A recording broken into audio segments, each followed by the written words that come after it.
আস্তে আস্তে জয়েনিং দেখতে পাচ্ছি। এখনো পর্যন্ত কমেন্ট সেকশনে কিছু অ্যাভেলেবেল নেই। কমেন্ট সেকশন আমার অ্যাভেলেবেল থাকেও না প্রথম দিকটাতে, তারপরে আস্তে আস্তে চলে আসে। So hoping for the best. আচ্ছা, কথাকলি সেনগুপ্ত, দীপানিতা হালদার ওয়াচিং, পায়েল দাস ওয়াচিং। ওকে, আমাকে একজন কেউ প্লিজ একটু কনফার্মেশন দিয়ে দাও weather I am properly audible visible, তারপর আমি স্টার্ট করব। শিখা দাস ওয়াচিং, সোনিয়া মিত্রা, অনেকে এরা টাইম জয়েন করছে, কি জানি আসলে খেলার অবস্থা তো খারাপ, মানে খারাপ কি, ইন্ডিয়া হেরে গেল আর কে দেখবে, তাই সবাই চলে এসেছে। আমি ভাবছিলাম যে হয়তো এখন আর কেউ আমাকে জয়েন করবে না, হয়তো খেলা টেলা দেখে এখন খুব ফার্স্ট্রেটেড, তো অনেকে জয়েন করে গেছে এত টাইম। আচ্ছা চলো চটপট চটপট সবাই জয়েন করে যাও। কেউ একজন রিয়া ঘাতক, ইয়েস রিয়া ঘাতক লিখছে যে আমি একদম properly audible visible all clear. So আমি একদম দেরি না করে শুরু করব আমার আজকের এপিসোড। উদিত শাহ লিখছে যে শ্রেয়া সেনগুপ্তা দিদি ফুললি অডিবল। ওকে ফাইন, ঠিক আছে, কনফার্মেশন পেয়ে গেছি। Thank you all of you যারা যারা আমাকে ইনফর্ম করেছো। আজকে এবার আমি আমার এপিসোড স্টার্ট করব। ফার্স্ট অফ অল বলি যে এক তো অনেক দিন ধরে খুব ঠাকুরের গল্প আমরা যখন এই পুজো সেশনটা চলে তো বলতে থাকি, তো প্রচুর একটা জিনিসে সবাই বারবার আমাকে রিকোয়েস্ট করেছে যে দিদি এবার অনেক দিন পর, অনেক দিন হয়ে গেছে যে অনেক হাড় কপানো ভূতের গল্প থেকে আমরা সরে যাচ্ছি, তো আজকে একদম সময় নষ্ট না করে আমি বাছাই করা কিছু সত্যি সত্যি প্রচন্ড স্কেরি ভূতের গল্প নিয়ে চলে এসেছি আমার ঝুলিতে ভর্তি করে। তো ভূতের গল্পে যাব। আর আজকে যেটা আমি লাস্ট উইকে অ্যানাউন্সমেন্ট দিয়েছিলাম যে সেকেন্ড চ্যানেলের জন্য যে স্টোরিটা যাবে সেটা হচ্ছে যে ভোলে বাবার কোপ যদি উনি রুষ্ট হন, তাহলে আমরা তো ভগবানের আশীর্বাদ সম্পর্কে সবসময় ভগবানের ব্লেসিংস সম্পর্কে আলোচনা করি, কিন্তু তারা রুষ্ট হলে কোনো কারণে তার যে কি কোপ হতে পারে, একটা পরিবার কিভাবে ধ্বংস হয়ে যেতে পারে, সেই একটা অসাধারণ মানে ভয়ঙ্কর গল্প বলবো এটাকে। তো সেটা আমি ডেফিনেটলি তোমাদের সাথে শেয়ার করব। আচ্ছা, তার আগে চটপট করে কয়েকটা কথা জাস্ট বলে নেব। তোমরা বুঝতেই পারছো যে আজকে আমি যে ক্লে জুয়েলারিটা পরেছি এবং যে ড্রেসটাও ইভেন্ট পরেছি সবটাই হচ্ছে স্পন্সর্ড। এই ড্রেসটা আমি আগে একটা লাইভে জাস্ট দেখিয়ে দিয়েছিলাম। আমি বলেছিলাম যে এটা আমি পরে একদিন পরে ডিসপ্লে করে দেব। এটা হচ্ছে রিলায়েন্স ট্রেন্ডস থেকে আমরা অনেকেই অ্যাভেলেবেল পেয়েছি বা আমরা অনেক হয়তো দেখেছি যে এই কুর্তিটা ওখানে ছিল। তো আমি আগের দিন তোমাদেরকে বলেছিলাম যে আমাদের গ্রুপের মৌমিতা পাল, ও কিন্তু রিলায়েন্স ট্রেন্ডসের ডাইরেক্ট হোলসেলার। সো ওখান থেকে, ওর কাছ থেকে তোমরা সমস্ত রিলায়েন্স ট্রেন্ডসের যতগুলো ব্র্যান্ডেড কুর্তিজ আছে সবকিছু পেতে পারো, যেটা রিলায়েন্স ট্রেন্ডসের থেকে ডাইরেক্ট যে দামে ওখান থেকে তোমরা পাও সেটার থেকে অনেক কম দামে তোমরা পারচেস করতে পারবে। তাছাড়াও মৌমিতা নিজে কিন্তু হ্যান্ড জুয়েলারিজ বানায়, সেটা ক্লেজের ওপর হতে পারে, ক্লথের ওপর হতে পারে। তো আগের দিন আমি একটা কোরির সেট তোমাদেরকে ডিসপ্লে করেছিলাম। আজকে আমি যেটা দেখাচ্ছি সেটা একটা এই নেকপিসটা ভীষণ কিউট একটা নেকপিস, খুব সোভার একটা নেকপিস। এটা ক্লে জুয়েলারি অ্যান্ড যেটা দেখতে খুব সুন্দর। আমি জানি না ইয়ারিংটা দেখতে পাচ্ছ কিনা, but that is also very cute. So আমার তো দারুণ লেগেছে। আরেকটা কথা, অনেকে আমাকে বলছিলে যে দিদি যেদিন যদি তুমি জুয়েলারি ডিসপ্লে করো সব শাড়ির সাথে ডিসপ্লে করো, শাড়ির সাথে ছাড়া কি এই জুয়েলারিসগুলো সেরকমভাবে তোমার কি মনে হয় যাবে না? তো আমি আজকে সেই জন্য আরেকটা নতুন এক্সপেরিমেন্টও করে নিলাম যে কুর্তিজের সাথেও কিন্তু ডেফিনেটলি যাবে। ইনফ্যাক্ট তুমি যাই পড়ো না কেন সবকিছুর সাথে তোমাকে পারফেক্টলি যাবে যদি তুমি নিজে কনফিডেন্টলি ক্যারি করে নিতে পারো। তো জাস্ট বি কনফিডেন্ট, যা পড়বে মনে করবে আয়নার সামনে দাঁড়িয়ে আই এম দ্য বেস্ট বলে বেরিয়ে পড়বে রাস্তাতে, দেখবে তোমাকে সবাই ঘুরে ঘুরে তাকাবে। তো ওটা কোনো ম্যাটার করে না তুমি কিসের সাথে পড়ছো, কি পড়ছো। হ্যাঁ, তবে এবার আমি যদি এটা এই কুর্তিটার সাথে ইটস ভেরি সিম্পল, এর সঙ্গে যদি এখন আমি গা ভর্তি সোনার গয়না পরে বসে পড়তাম তাহলে তো ডেফিনেটলি মানাতো না। তো সেটুকু একটুখানি আমাদেরকে বুঝে পড়তে হবে যে আমরা কতটুকু পড়বো, কোথায় পড়বো, অ্যাকর্ডিং টু আমাদের যেটা অ্যাম্বিয়েন্স থাকবে সেরকম পড়তে হবে। তুমি বিয়ে বাড়িতে যাচ্ছ তো তখন তুমি হেভি সাজতে পারো, তুমি রাস্তায় এমনি নর্মাল ডেজে পড়তে যাচ্ছ তখন তো তুমি একটা হেভি গা ভর্তি গয়না পরে পড়তে যাবে না, রাইট? সো এটা এইটুকুনি সেন্স থাকলেই হবে, বাট বাকি তুমি কার সাথে কি পড়বে ডাজ নট ম্যাটার। আজকে ওই জন্যই আমি শাড়ির সাথে না পরে কুর্তিজের সাথে এক্সপেরিমেন্টটা করলাম। অ্যান্ড তোমরাই আমাকে কমেন্ট করে জানিও যে whether I'm looking good or bad, সেটা ডিপেন্ড করছে। তবে আমার কিন্তু পার্সোনালি ভীষণ ভালো লাগছে and that is very comfortable. এই লুকটা শাড়ির থেকে অনেক বেশি, বাচ্চা নিয়ে আমি রাস্তাতে যখন বেরোবো তখন এটা ক্যারি করতে আমার অনেক বেশি কমফোর্টেবল ফিল হবে। ওকে, আরেকটা কথা সেটা হচ্ছে আমাদের সৃষ্টি পাবলিকেশন থেকে সুদীপ্ত কাহালির এর আগেও সুলেমানি গুপ্তধন একটি রহস্য উপন্যাস বেরিয়েছিল এবং যেটা দর্শকদের কাছে ভীষণভাবে জনপ্রিয়তা লাভ করেছিল। উনারই লেখা আরেকটি রহস্য উপন্যাস, ভীষণ ভীষণ রোমাঞ্চকর একটি রহস্য উপন্যাস যার নাম আজও কাঁদে চেরনোবিল, ওটা খুব তাড়াতাড়ি পাবলিশ হতে চলেছে। তো তোমরা যারা রহস্য উপন্যাস ভালোবাসো চটপট দেরি না করে ওটাকে প্রি বুক করতে পারো এবং আমাদের প্রি বুকিং এর সময় যেটা থাকছে 299, সেটা ইনক্লুডিং ডেলিভারি চার্জেস, ঠিক আছে? ইনক্লুডিং বলবো না, মানে আমরা এক্ষেত্রে ডেলিভারি চার্জেসটা রাখি না, বাট আফটার দ্যাট আমাদের প্রি বুকিংটা শেষ হয়ে গেলে তখন কিন্তু এটা 350 হয়ে যাবে, মানে 50 বা 60 রুপিস যেটা এক্সট্রা ডেলিভারি চার্জেসটা থাকবে সেটা পে করতে হবে। আর এমনি এই বইটার কস্ট হচ্ছে 300। তো যারা যারা ইন্টারেস্টেড তারা কিন্তু তোমরা প্রি বুকিং স্টার্ট করতে পারো। সুদীপ্ত কাহালির আজও কাঁদে চেরনোবিল একটা দারুণ রহস্য উপন্যাস আসছে। তো এবার যাব আজকের আমার প্রথম ভূতের গল্পতে। আজকে আমি কোনো ঠাকুরের গল্প বলবো না, আজকে জানি আজকে ষষ্ঠী, জগদ্ধাত্রী পুজো। সবাই আমার পার্সোনাল প্রোফাইল শ্রেয়া সেনগুপ্তা আচার্যাতে ফলো করতে পারো, পুরো চন্দননগরে পুজো দেখে ফেলতে পারবে, খুব এনজয় করতে পারবে। আমি প্রত্যেকদিন যা যা ঠাকুর দেখছি পোস্ট করছি, শুধু তোমাদের জন্য করছি কি তোমরাও দেখো, এনজয় করো আমার সাথে। আমিও পুচকুগুলোকে নিয়ে ভীষণ এনজয় করছি। যদিও শুভেন্দুর ছুটি নেই, অফিসিয়ালি তো ব্যাংক বন্ধ নয় এই 4 দিন, আর ও কলকাতায় পোস্টেড, সো ওর তো ছুটিই নেই। তো ও বেসিক্যালি অফিস থাকবে, তাও তার মাঝখানে আমরা প্রচুর ঠাকুর দেখে ফেলেছি। অলরেডি আমার অনেক ঠাকুর দেখা হয়ে গেছে, তো দেখে নিও আমার প্রোফাইলে গিয়ে। আচ্ছা, এবার আমি স্টার্ট করবো আজকের ফার্স্ট স্টোরিটা। আজকের ফার্স্ট স্টোরিটা একটু একদম ডিফারেন্ট একটা কাইন্ড অফ স্টোরি আমি বলবো। এটা আমাকে রিমি পাঠিয়েছে ফ্রম নিউ টাউন। এটা রিমির পিসেমশাইয়ের একটা অদ্ভুত এক্সপিরিয়েন্স উনি করেছিলেন। উনি মার্চেন্ট নেভিতে ছিলেন এবং যখন রিমির সাথে ওর হাজবেন্ডের বিয়ে ফিক্স হয় তখন উনি ওনার এই অদ্ভুত এক্সপিরিয়েন্সটা শেয়ার করেছিলেন। বেসিক্যালি পিসেমশাই একটু রিজার্ভ কাইন্ডের, কোনোদিনই খুব একটা এই ভৌতিক চর্চা বাড়ির লোকেদের সাথে করার মানুষ উনি নন। কিন্তু রিমির যখন প্রথম ওর হাজবেন্ডের সাথে বিয়ে ফাইনালাইজ হলো, ওর হাজবেন্ড মার্চেন্ট নেভিতে ছিলেন এবং ওর হাজবেন্ডের ফুল ফ্যামিলি ইভেন মার্চেন্ট নেভিতেই আছে। তো সেই কারণে ওর পিসেমশাই তখন ডিসাইড করলেন যে, একদিন এমনি গল্প করছিলেন, তো তখন উনি বলেন যে আমার সাথে কিন্তু একটা দারুণ ভৌতিক একটা এক্সপিরিয়েন্স আছে, তোমরা যদি চাও আমি শেয়ার করতে পারি। তো ওরাও তো ভীষণ এক্সাইটেড, হ্যাঁ চলো পিসেমশাই শেয়ার করো। তো তখন উনি বলেন যে উনি এটা লেট 90s একটা ঘটনা বলেছেন। লেট 90s ওনার মানে জাহাজে কি হয়, তোমার ডেক সাইডে ওদের মূলত 4 জন থাকে। একজন হচ্ছে 4th স্টেজ অফিসার, একজন 3rd স্টেজ, একজন 2nd স্টেজ, আর তার সঙ্গে থাকে হচ্ছে একজন চিফ অফিসার। এবার উনি পিসেমশাই ছিলেন হচ্ছেন 2nd অফিসার, আর তাদের সকলের ওপরে থাকে ক্যাপ্টেন, যে কিনা পুরোটা সুপারভাইজ করে, ঠিক আছে? তো মোটামুটি এই হচ্ছে, আর উনি ছিলেন হচ্ছে অয়েল ট্যাঙ্কারে। ওকে, উনি অয়েল ট্যাঙ্কারে ছিলেন, কারণ অয়েল ট্যাঙ্কার তো কম্প্যারেটিভলি অন্যান্য শিপে থেকে কম হয় এবং সেই কারণে ওদের এমপ্লয়েজের নাম্বার অফ খুবই কম হয়, মানে কাউন্টেড আর কি। মানে এই শিপের থেকে ওই শিপে যখন তারা যাচ্ছে, তারা একে অন্যের সাথে বারবার দেখা হয়ে যায় বা একসাথে কাজ করার ডিফারেন্ট শিপে অনেক এক্সপিরিয়েন্স থাকে।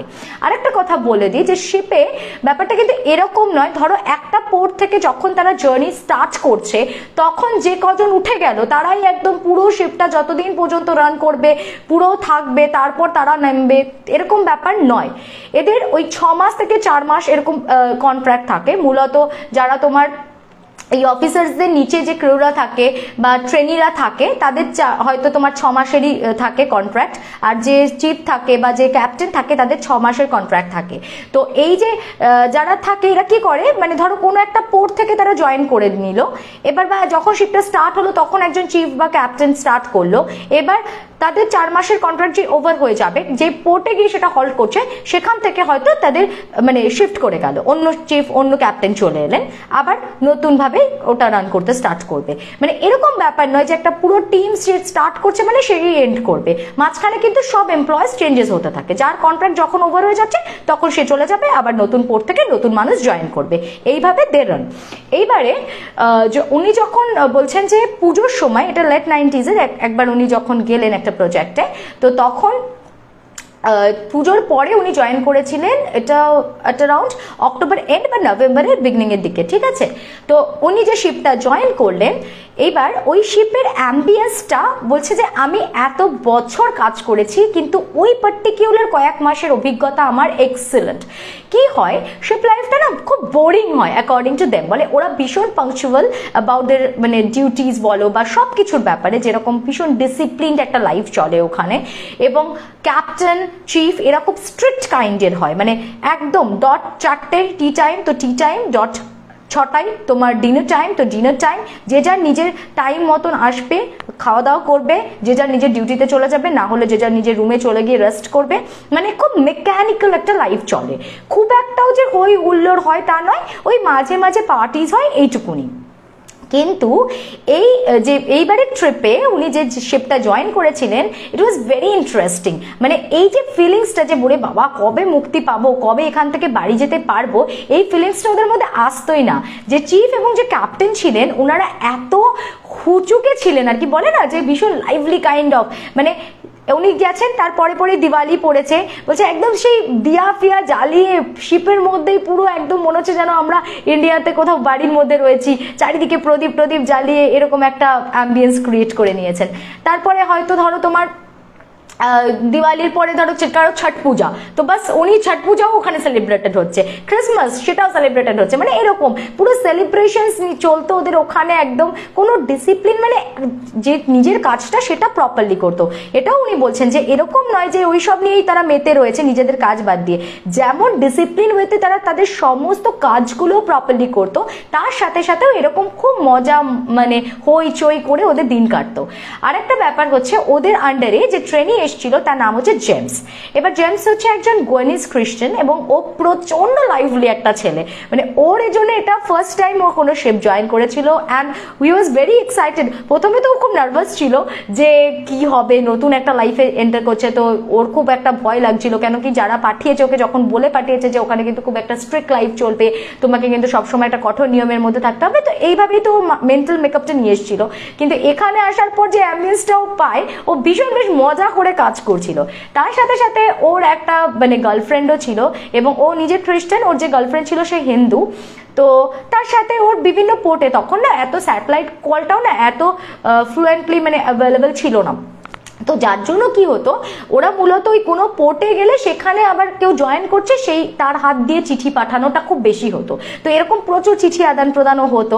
তো এইরকম ভাবে মোটামুটি আপ টু ফেব্রুয়ারি পর্যন্ত চলতে থাকে, ঠিক আছে, মানে ওরা জয়েন করলো হচ্ছে সব নভেম্বর থেকে ওই পিসেমশাই জয়েন করেছিলেন, নভেম্বর ডিসেম্বর তারপর তোমার জানুয়ারি ফেব্রুয়ারি এইভাবে চলছিল।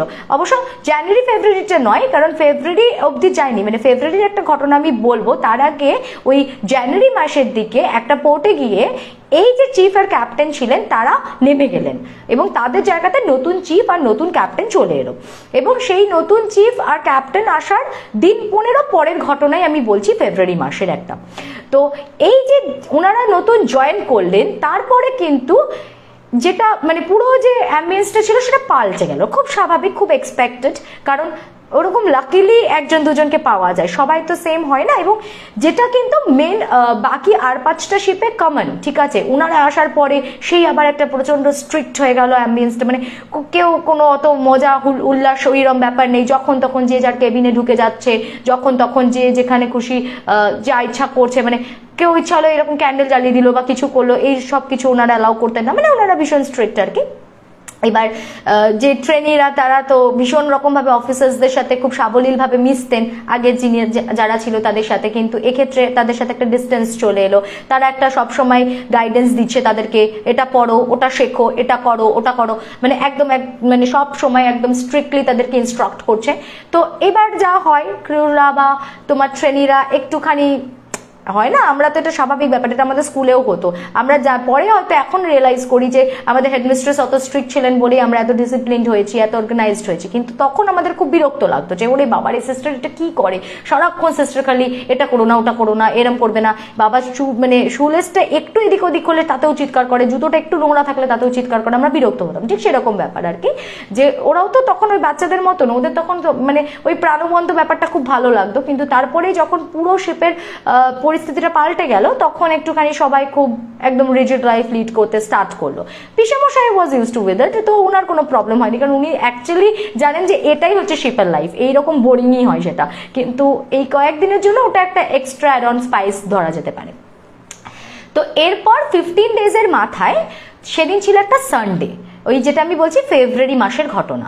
তো ফেব্রুয়ারির একদম শুরুর দিকেই কি হলো, হঠাৎ করে ওই যে জেমস ছিল, তো জেমস এলো, পিসেমশাই তখন ওনাদের কন্ট্রোল রুমে উনি ডিউটি করছেন, ওনাদের কন্ট্রোল রুমটা না একদম শিপের ওপরে টপে থাকে, তো ওখানে তখন উনি ডিউটি করছেন। এবং জেমস আসেন, এসে বলে কি স্যার আমাকে কয়েকটা পাতা দিতে পারবেন। এবার যেহেতু সাদা পাতা পেন ওদেরকে প্রোভাইড করতেই হতো, কারণ ওরা তো শিখছে, ওদেরকে রীতিমতো পড়াশোনাও করতে হতো ওখানে, তো ওই জন্য উনি আর কোনো প্রশ্ন করেননি।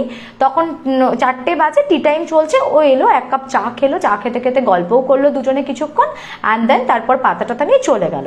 তো তখন স্যার ওকে জিজ্ঞেস করলেন যে তোমার কত থেকে ডিউটি আছে জেমস? তখন বললো যে আমার 8টা থেকে ডিউটি আছে, আমি ঠিক জয়েন করে নেব। তো ও চলে যায়।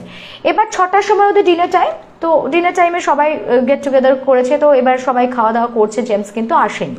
তো তখন এবার স্বাভাবিকভাবে উনি বলছেন যে হ্যাঁ ও তো 4টের সময় একবার আমার কাছে এসেছিল, ঠিক আছে হয়তো তাহলে ওর বোধহয় খিদে নেই তাই জন্য আসেনি, তো 8টার সময় ওর শুনলাম ডিউটি আছে, ও হয়তো 8টার সময় কন্ট্রোল রুমে চলে যাবে ডিউটি করতে।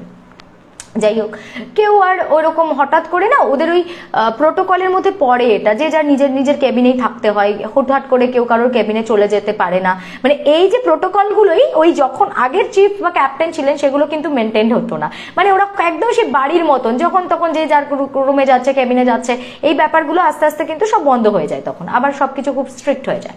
আচ্ছা, তো এবার কি হলো, খাওয়া দাওয়া করার পর ওরা যখন 8টা বেজে গেছে, এবার তখন ওর যখন কন্ট্রোল রুমেও যাচ্ছে না সেই সময় ওদের ফার্স্ট ওরা একটা অ্যানাউন্সমেন্ট করে, যে ওর নাম ধরে অ্যানাউন্সমেন্ট করা হলো যে ও কেন এখনো পর্যন্ত আসছে না।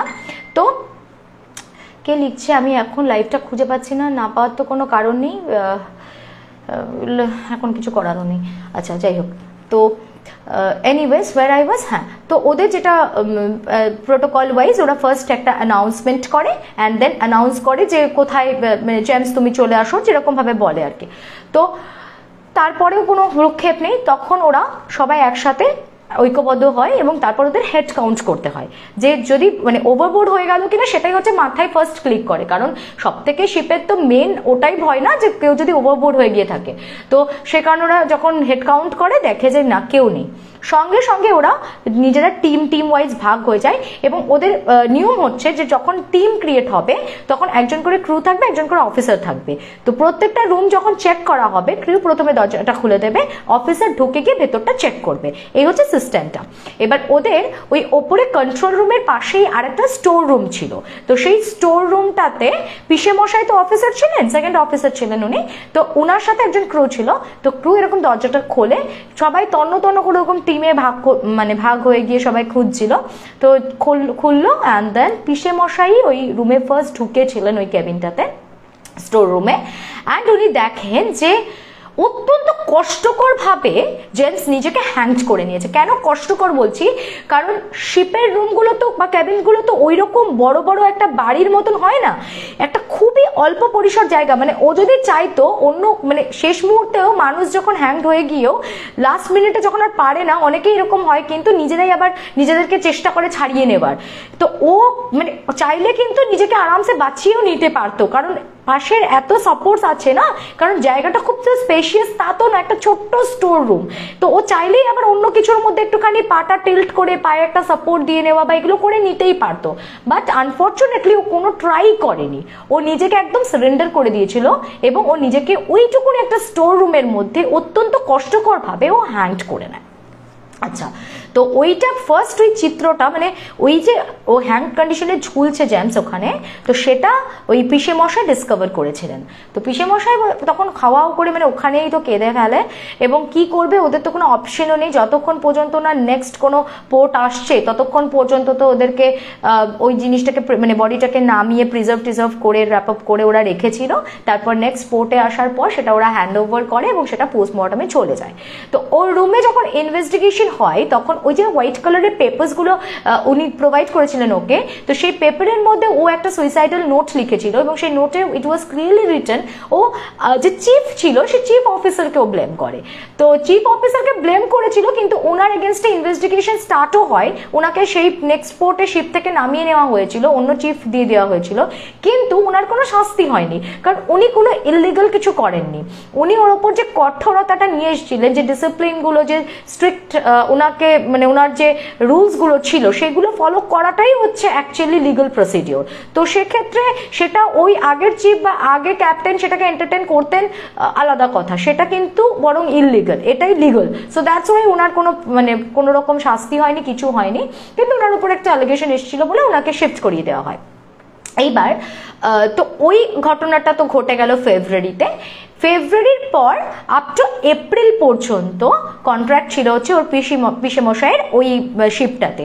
তো এই কয়েকদিনের মধ্যে ওনার সাথে বেশ কিছু অদ্ভুত রকম স্পুকি এক্সপিরিয়েন্স ওরা ফিল করে। সেগুলো কিরকম একটু বলছি, যে প্রথম বড় ইনসিডেন্ট দুটো ঘটেছিল আর ছোট ছোট ইনসিডেন্ট তো স্টার্টই হয়ে যায়। ছোট ইনসিডেন্ট মানে হচ্ছে ধরো হট করে মনে হচ্ছে কেউ এদিক থেকে ওদিক চলে গেল, মানে হট করে রাত্রের অন্ধকারে অনেকেই দেখেছে যে ওই ওপরের দিকে স্টোর রুমের আশপাশে কেউ যেন একটা হেঁটে চলে বেড়াচ্ছে, মানে যে স্টোর রুমটাতে ও নিজেকে হ্যাংড করেছিল। এবার অনেক সময়তেই অনেকের মনে হতো যে কেবিনের নক কেউ মানে ডোরটা কেউ নক করে দিল। এইগুলো টুকটাক কিন্তু কিছু আনইউজুয়াল অ্যাক্টিভিটি স্টার্ট হয় এবং এগুলো নিয়ে ওদের মধ্যে রীতিমতো আলোচনা শুরু হয়, কারণ এতদিন এগুলো ছিল না। হঠাৎ করে প্রথমত তো একজন ওখানে সুইসাইড কমিট করেছে, এমনিতেই ওদের একটা মানসিক প্রেশার চলে এসেছিল, তার মধ্যে আবার এগুলো ওরা ফিল করতে স্টার্ট করলো কম বেশি প্রত্যেকেই। এবার যেটা ফার্স্ট ইনসিডেন্ট হয় এটা ছিল হচ্ছে ফেব্রুয়ারির পরে মার্চের ঘটনা, ঠিক আছে? মার্চ মাসে একদম ফার্স্টের দিকেই হঠাৎ ওরা একদিন সকলে মিলে 6 o'clock ওরা ডিনার করতে বসেছে, সবাই মিলে খাওয়া দাওয়া করছে। বলছে শিপটা না মানে রীতিমতো প্রচন্ড জোরে এরকম কেঁপে উঠলো, মানে অত বড় একটা অয়েল ট্যাঙ্কার মানে ওই রকম ভাবে কেঁপে উঠলে সে একটা ভয়ঙ্কর ফিলিংস কাজ করে সকলের মধ্যে। এবং বলছে তারপর সেটা রিভার্সে রান করতে স্টার্ট করলো। সঙ্গে সঙ্গে ওদের ইঞ্জিনিয়ার্সরা টেকনিক্যাল রুমে দৌড়ায় এবং ওরা গিয়ে দেখে যে শিপ কিন্তু ফ্রন্ট গিয়ারেই আছে, সুতরাং মানে টেকনিক্যালি ওটা কোনোভাবে রিভার্সে রান করতে পারে না। তাহলে হাউ ইট ইজ পসিবল? ওটা কিছুতেই ওইরকম ভাবে পেছনের দিকে রান করা পসিবল নয়, যে কিন্তু তাও শিপটা রীতিমতো স্পিডে রিভার্সে রান করছে। মানে ওরা তখন সবাই যে যার নিজের, কারণ কেউ ওখানে খ্রিস্টান, কেউ হিন্দু, কেউ মুসলিম, সবাই নিজের নিজের ইষ্ট দেবতাকে ডাকতে শুরু করে, কারণ প্রত্যেকে এটা বুঝেছিল যে এটা কখনোই কোনো নর্মাল ঘটনা নয়, কারণ ইটস কোয়াইট ইম্পসিবল। ইঞ্জিনিয়ার্সরা পর্যন্ত পুরো অবাক হয়ে গেছে যে এটা কি করে পসিবল হতে পারে, ঠিক আছে? সো এবার কি হলো, ওরা ওরকম রীতিমতো মানে ওটা রিভার্সে রান করছে আর বলছে যে যখন কেঁপে উঠলো না মানে পুরো আমরা সবাই রীতিমতো পড়ে গেছি, মানে জাহাজ যদি কোনো কারণে ফুটো টুটো হয়ে যায় তাহলে যেরকম ভাবে আর কি পুরো এরকম হিলতে শুরু করে, পুরো ওই রকম একটা ভয়ঙ্কর ভাবে কেঁপে উঠলো, ওটা মুখে এক্সপ্লেইন করা যাবে না এরকম। আচ্ছা, এই একটা মানে খুব বাজে এক্সপিরিয়েন্স ওদের হয়েছিল প্রত্যেকের, এবং তারপর প্রত্যেকে আরো বেশি ভয় পেতে থাকে। সামহাউ টেকনিশিয়ানসরা গিয়ে ওখানে সিচুয়েশনটাকে ম্যানেজ করে, আবার অনেক কষ্ট করে প্রথমে ওটাকে স্টপ করে, তারপরে আবার ওটাকে মানে ফার্স্ট ফরওয়ার্ড করে ওটাকে চালাতে শুরু করে। যাই হোক, তো এইভাবে ওই সিচুয়েশনটা ম্যানেজড হয়, কিন্তু ওই দিন ওরা প্রত্যেকে A to Z প্রচন্ড ভয় পেয়েছিল। এরপরে কি হলো, যে পোর্টে ওরা গেল, সে ল্যান্ড করলো, সেই পোর্টে ওদের শিপগুলোকে তো রিফুয়েলিং করতে হয়।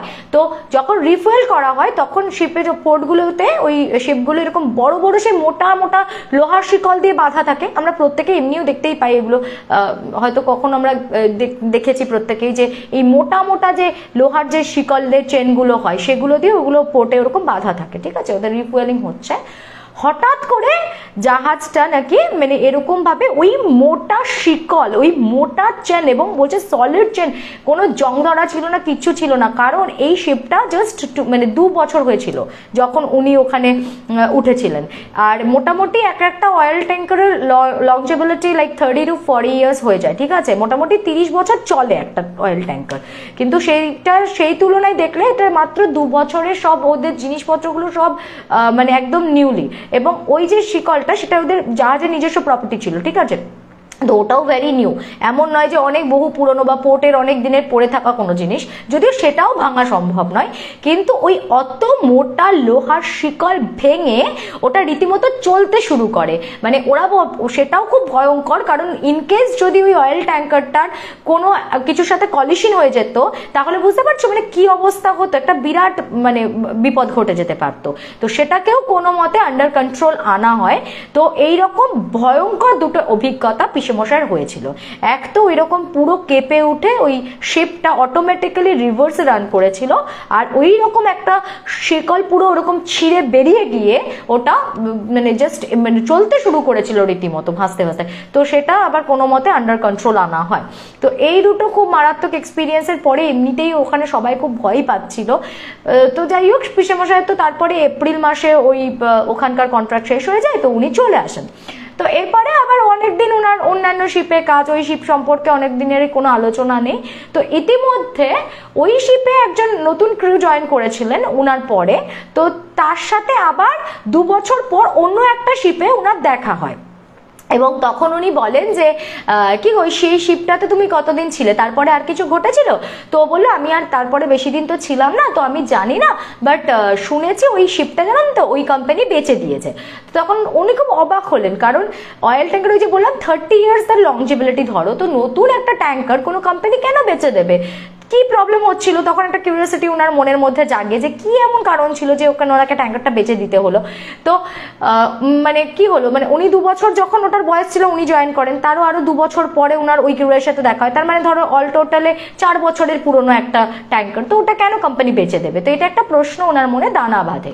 এরও 1 বছর পরে, মানে তখন উনি না বেশ খোঁজ খবর লাগাতেন যে ওখানে কোন ক্রু ছিল বা কিছু, তো 1 বছর পরে ওনার আর একটা শিপে ডিউটি পড়ে, এবং সেখানের একজন ক্রুয়ের সাথে যখন ওনার আলাপ হয়, মানে তখন উনি বলেন যে হ্যাঁ, তো ওই ঘটনাগুলো উনি জানেন, মানে প্রিভিয়াস এইগুলো ঘটেছিল ওই শিপটার সাথে, এবং তারপরে কোম্পানি যে কেন ওটা বেচে দিল, তো উনি তখন বলেছিলেন যে আমরা যখন আপনারা মানে উনি হিসাব করে দেখেছিলেন যে আপনি ওইখানে কতদিন ছিলেন, তো উনি বললেন আমি এপ্রিলে নেমে গেছি শিপ থেকে, বলে আমি এপ্রিলের পরে মোটামুটি ওই জুন জুলাইয়ের দিকে ওখানে জয়েন করেছিলাম। অ্যান্ড ওই শিপটা তো এই হালেই বেচা হলো, কিন্তু ওই শিপটা বহুদিন ধরে পড়েই ছিল, মানে ওটাতে আর কেউ ডিউটি করতেই যেতে চাইছিল না। তো কারণটা হচ্ছে যে উনি চলে আসার পরে আরেকজন চিফ অফিসারও খুব বেশি দিন আর ডিউটি করেননি, তারপরে আরেকজন নতুন চিফ অফিসারকে ওখানে অ্যাপয়েন্ট করা হয়, ঠিক আছে? এবং তিনিও এসেছিলেন, তিনি একজন বিহারি ভদ্রলোক ছিলেন, এবং উনি ভীষণ মানে লাইভলি ছিলেন, ওরকম তার নতুন ছেলে হয়েছে, তারপরে সে এসছে ডিউটি জয়েন করতে, সবার মধ্যে মিষ্টি ফিষ্টি সব বেটেছে, তো খুব মানে ভালো একটা মানুষ ছিল, হ্যাঁ, খুব এনজয় করে থাকতো। মানে বহুদিন পরে আবার সেই অ্যাম্বিয়েন্সটা, মানে যে জিনিসটা আর কি ওই আগের চিফের মধ্যে ছিল সেটাই আর কি ও বলছে, যে এরকম খুব মজা করে হুল্লোড় করে বেশ আমাদের দিন কাটছিল, বেশ ভালো ছিল। তো দিন 15 করে উনি জাহাজে থাকার পরে হঠাৎ করে না ওনাকে মানে একদম মনে হচ্ছে একটা অন্য মানুষ হয়ে গেল। সে আর ভালো করে কারোর সাথে কথা বলে না, কারো মানে ভীষণ সারাক্ষণ আপসেট হয়ে ঘুম মেরে বসে থাকে, ঠিক আছে? তো জিনিসটা ক্রমশ বাড়তে থাকলো। একটা এত লাইভলি মানুষ, যেটা 15 দিন ধরে সে এত হুল্লোড় করে থাকলো, তো সবাই তো ওনার নেচারটা খানিকটা হলেও বুঝতে পারছিল, কিন্তু হঠাৎ ওনার মধ্যে কি এমন পরিবর্তন এলো যে উনি আর কারোর সাথে মিনিমাম একটা মানে কি বলবো কুশল কি বলে না ওটাকে, যে মানে হাউ আর ইউ এটুকুনি পর্যন্ত উনি বলছেন না, ঠিক আছে?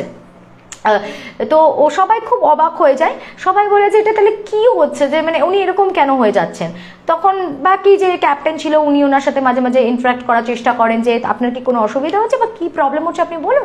তো উনি বলছেন না না কোনো অসুবিধা নেই, ডিউটি করছিলেন ডিউটির মতো। এরপরে উনি কি করলেন, উনি ডিউটিতেও আসা বন্ধ করে দিলেন, এবং সেই প্রত্যেক দিন ওনার ডিউটির টাইমে ওনার নাম অ্যানাউন্সমেন্ট করতে হতো, তারপর যেন ওনার টনক নড়তো, তারপরে উনি ডিউটি করতে আসতেন। তো সবাই এই ব্যাপারটাতে খুব বিরক্ত হচ্ছিল ইনিশিয়ালি, যে এরকম কেন হবে, এত আনপ্রফেশনাল কেন উনি বিহেভ করছেন, যে প্রত্যেক দিনই ওনার ডিউটি টাইম উনি ভুলে যাচ্ছেন আর ওনার নাম অ্যানাউন্সমেন্ট করতে হচ্ছে, তারপর উনি আসছেন কন্ট্রোল রুমে, দ্যাট ইজ নট ফেয়ার।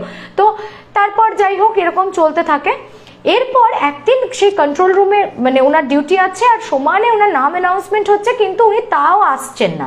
তো আসছেন না দেখে শেষে কি করবে, সবাই মিলে ওনার রুমে যায়, মানে captain, second officer, first officer সবাই মিলে যায়, এবং তারা সবাই গিয়ে প্রথমে যখন দরজা নক করছে তখনও উনি দরজা খুলছেন না, মানে কিছুতে ভেতর থেকে সামা উনি লকড হয়ে গেছেন না, কি প্রবলেম ভগবান জানে, উনি দরজাও খুলছেন না, কিচ্ছু খুলছেন না। তখন আবার মাস্টার কি থাকে ক্যাপ্টেনের কাছে, তো উনি আবার মাস্টার কি নিয়ে এসে দরজাটা খুললেন। এবার দরজাটা খুলে দেখছে এতগুলো মানুষ যে ওনাকে ডাকছে, ওনার যে এত চিৎকার করে করে নাম অ্যানাউন্সমেন্ট করা হচ্ছিল এতক্ষণ ধরে, ওনার কোনো ভ্রুক্ষেপই নেই। উনি একটা জায়গাতে এরকম পাটাকে উঁচু করে এরকম বসে বসে মানুষ দোলে না এরকম ভাবে দুলছেন, আর সমানে মুখে না কি একটা বিড়বিড় বিড়বিড় করছেন, আর ওরা ঢুকতে না এরকম কেমন একটা মানে একটা কি বলবো মেন্টালি ডিসেবলড মানুষের মতন হা করে তাকাচ্ছে, মানে কে কি কিছুই বুঝতে পারছেন না, মানে বুঝতেই পারছেন না যে এরা কারা, কোথা থেকে এসেছে, এরকম একটা হাব ভাব, এবং এরকম ভাবে দুলছে, কি যেন একটা বিড়বিড় বিড়বিড় করে যাচ্ছে। তো ওদের না ওই দৃশ্যটা দেখে প্রচন্ড ভয় লাগে, এবং সঙ্গে সঙ্গে ক্যাপ্টেন ইন্টিমেট করে অথরিটিকে যে ইনি মেন্টালি ডিসেবলড, তো ইনাকে এখানে কন্টিনিউ করানো যাবে না, নেক্সট পোর্টে আমাদের চেঞ্জ করতে হবে। তো ঠিক আছে, ওনাকে ওই যে কদিন উনি ওখানে ছিলেন সেই কদিনের জন্য জাস্ট ওনাকে খাবারটা কেউ গিয়ে দিয়ে আসতো, খাবারটা ওনাকে ওই কেবিনেই প্রোভাইড করা হতো, উনি ওখানে খেতেন, আর বাকি উনি সারাদিন রুমের মধ্যে কি করতেন উনি জানেন, ওরকম বসে বসে বিড়বিড় করতেন। আর একটা জিনিস হচ্ছে পুরো কেবিনের দেওয়াল জুড়ে অজস্র কিছু উনি লিখেছেন, মানে উনি যে কি লিখেছেন সেটা ওরা বুঝে উঠতে পারছিল না, অনুধাবন করতে পারছিল না, বাট উনি অজস্র অজস্র কিছু লিখেছেন, ঠিক আছে, পুরো কেবিনের ওয়ালগুলো ভরে গেছেন। এবার যেদিনকে ওটা পোর্টে ল্যান্ড করলো সেদিনকে ফার্স্ট যেটা উনি মানে যা হলো ওনাকে তো হ্যান্ড ওভার করে দেওয়া হলো, এবং ওনাকে বলা হলো মেন্টাল অ্যাসাইলামে নিয়ে যেতে হবে, তো উনি চলে যান। কিন্তু পরবর্তী ক্ষেত্রে ওরা জেনেছিল যে যেদিন উনি বেরিয়ে চলে গেলেন শিপ থেকে মেন্টাল অ্যাসাইলামে যাওয়ার পর কিন্তু উনি একদম সুস্থ হয়ে গেছেন, মানে ওখানে ওনার যখন চেকআপ চলে ওনার মধ্যে কোনো রকম অ্যাবনর্মালিটিস খুঁজেই পাওয়া যায়নি, হি ওয়াজ অ্যাবসলিউটলি ফাইন। তো কেন উনি শিপের মধ্যে এরকম ভাবে রিয়াক্ট করছিলেন বা শিপে কেন এরকম অদ্ভুত ওনার ব্যবহার ছিল সেটা মানে কেউ বুঝতে পারছিল না, মানে এরকমও হচ্ছিল শিপে প্রায়শই ওনাকে ওই প্রথম কখনো ওই স্টোর রুমের আশপাশে ঘুরতে দেখা যাচ্ছে, ডেকের ওপর ঘুরতে দেখা যাচ্ছে, এবং বিশেষ করে ওনার একটা টেন্ডেন্সি দেখা গেছিল যে বেশ লেট নাইটের দিকে না উনি ওই ডেকটার কাছে চলে যেতেন, এবং যদি সবাই ভয় পেতে শুরু করলো যেই কারণে ওনাকে একটা ঘরের মধ্যে বন্ধ করে দেওয়া হলো, যে উনি যদি কোনো কারণে ওভারবোর্ড হয়ে যান তাহলে তো খুব মুশকিল হয়ে যাবে। তো এরপর যেটা হয় ওরা ওখানে একজন লোকাল প্রেস্টকে ডাকে, ঠিক আছে, যে আপনি একবার আসুন, তো এই শিপের ভেতরে কেন উনি এরকম বিহেভ করলেন, তো ক্যাপ্টেনেরও একটা ডাউট হচ্ছিল।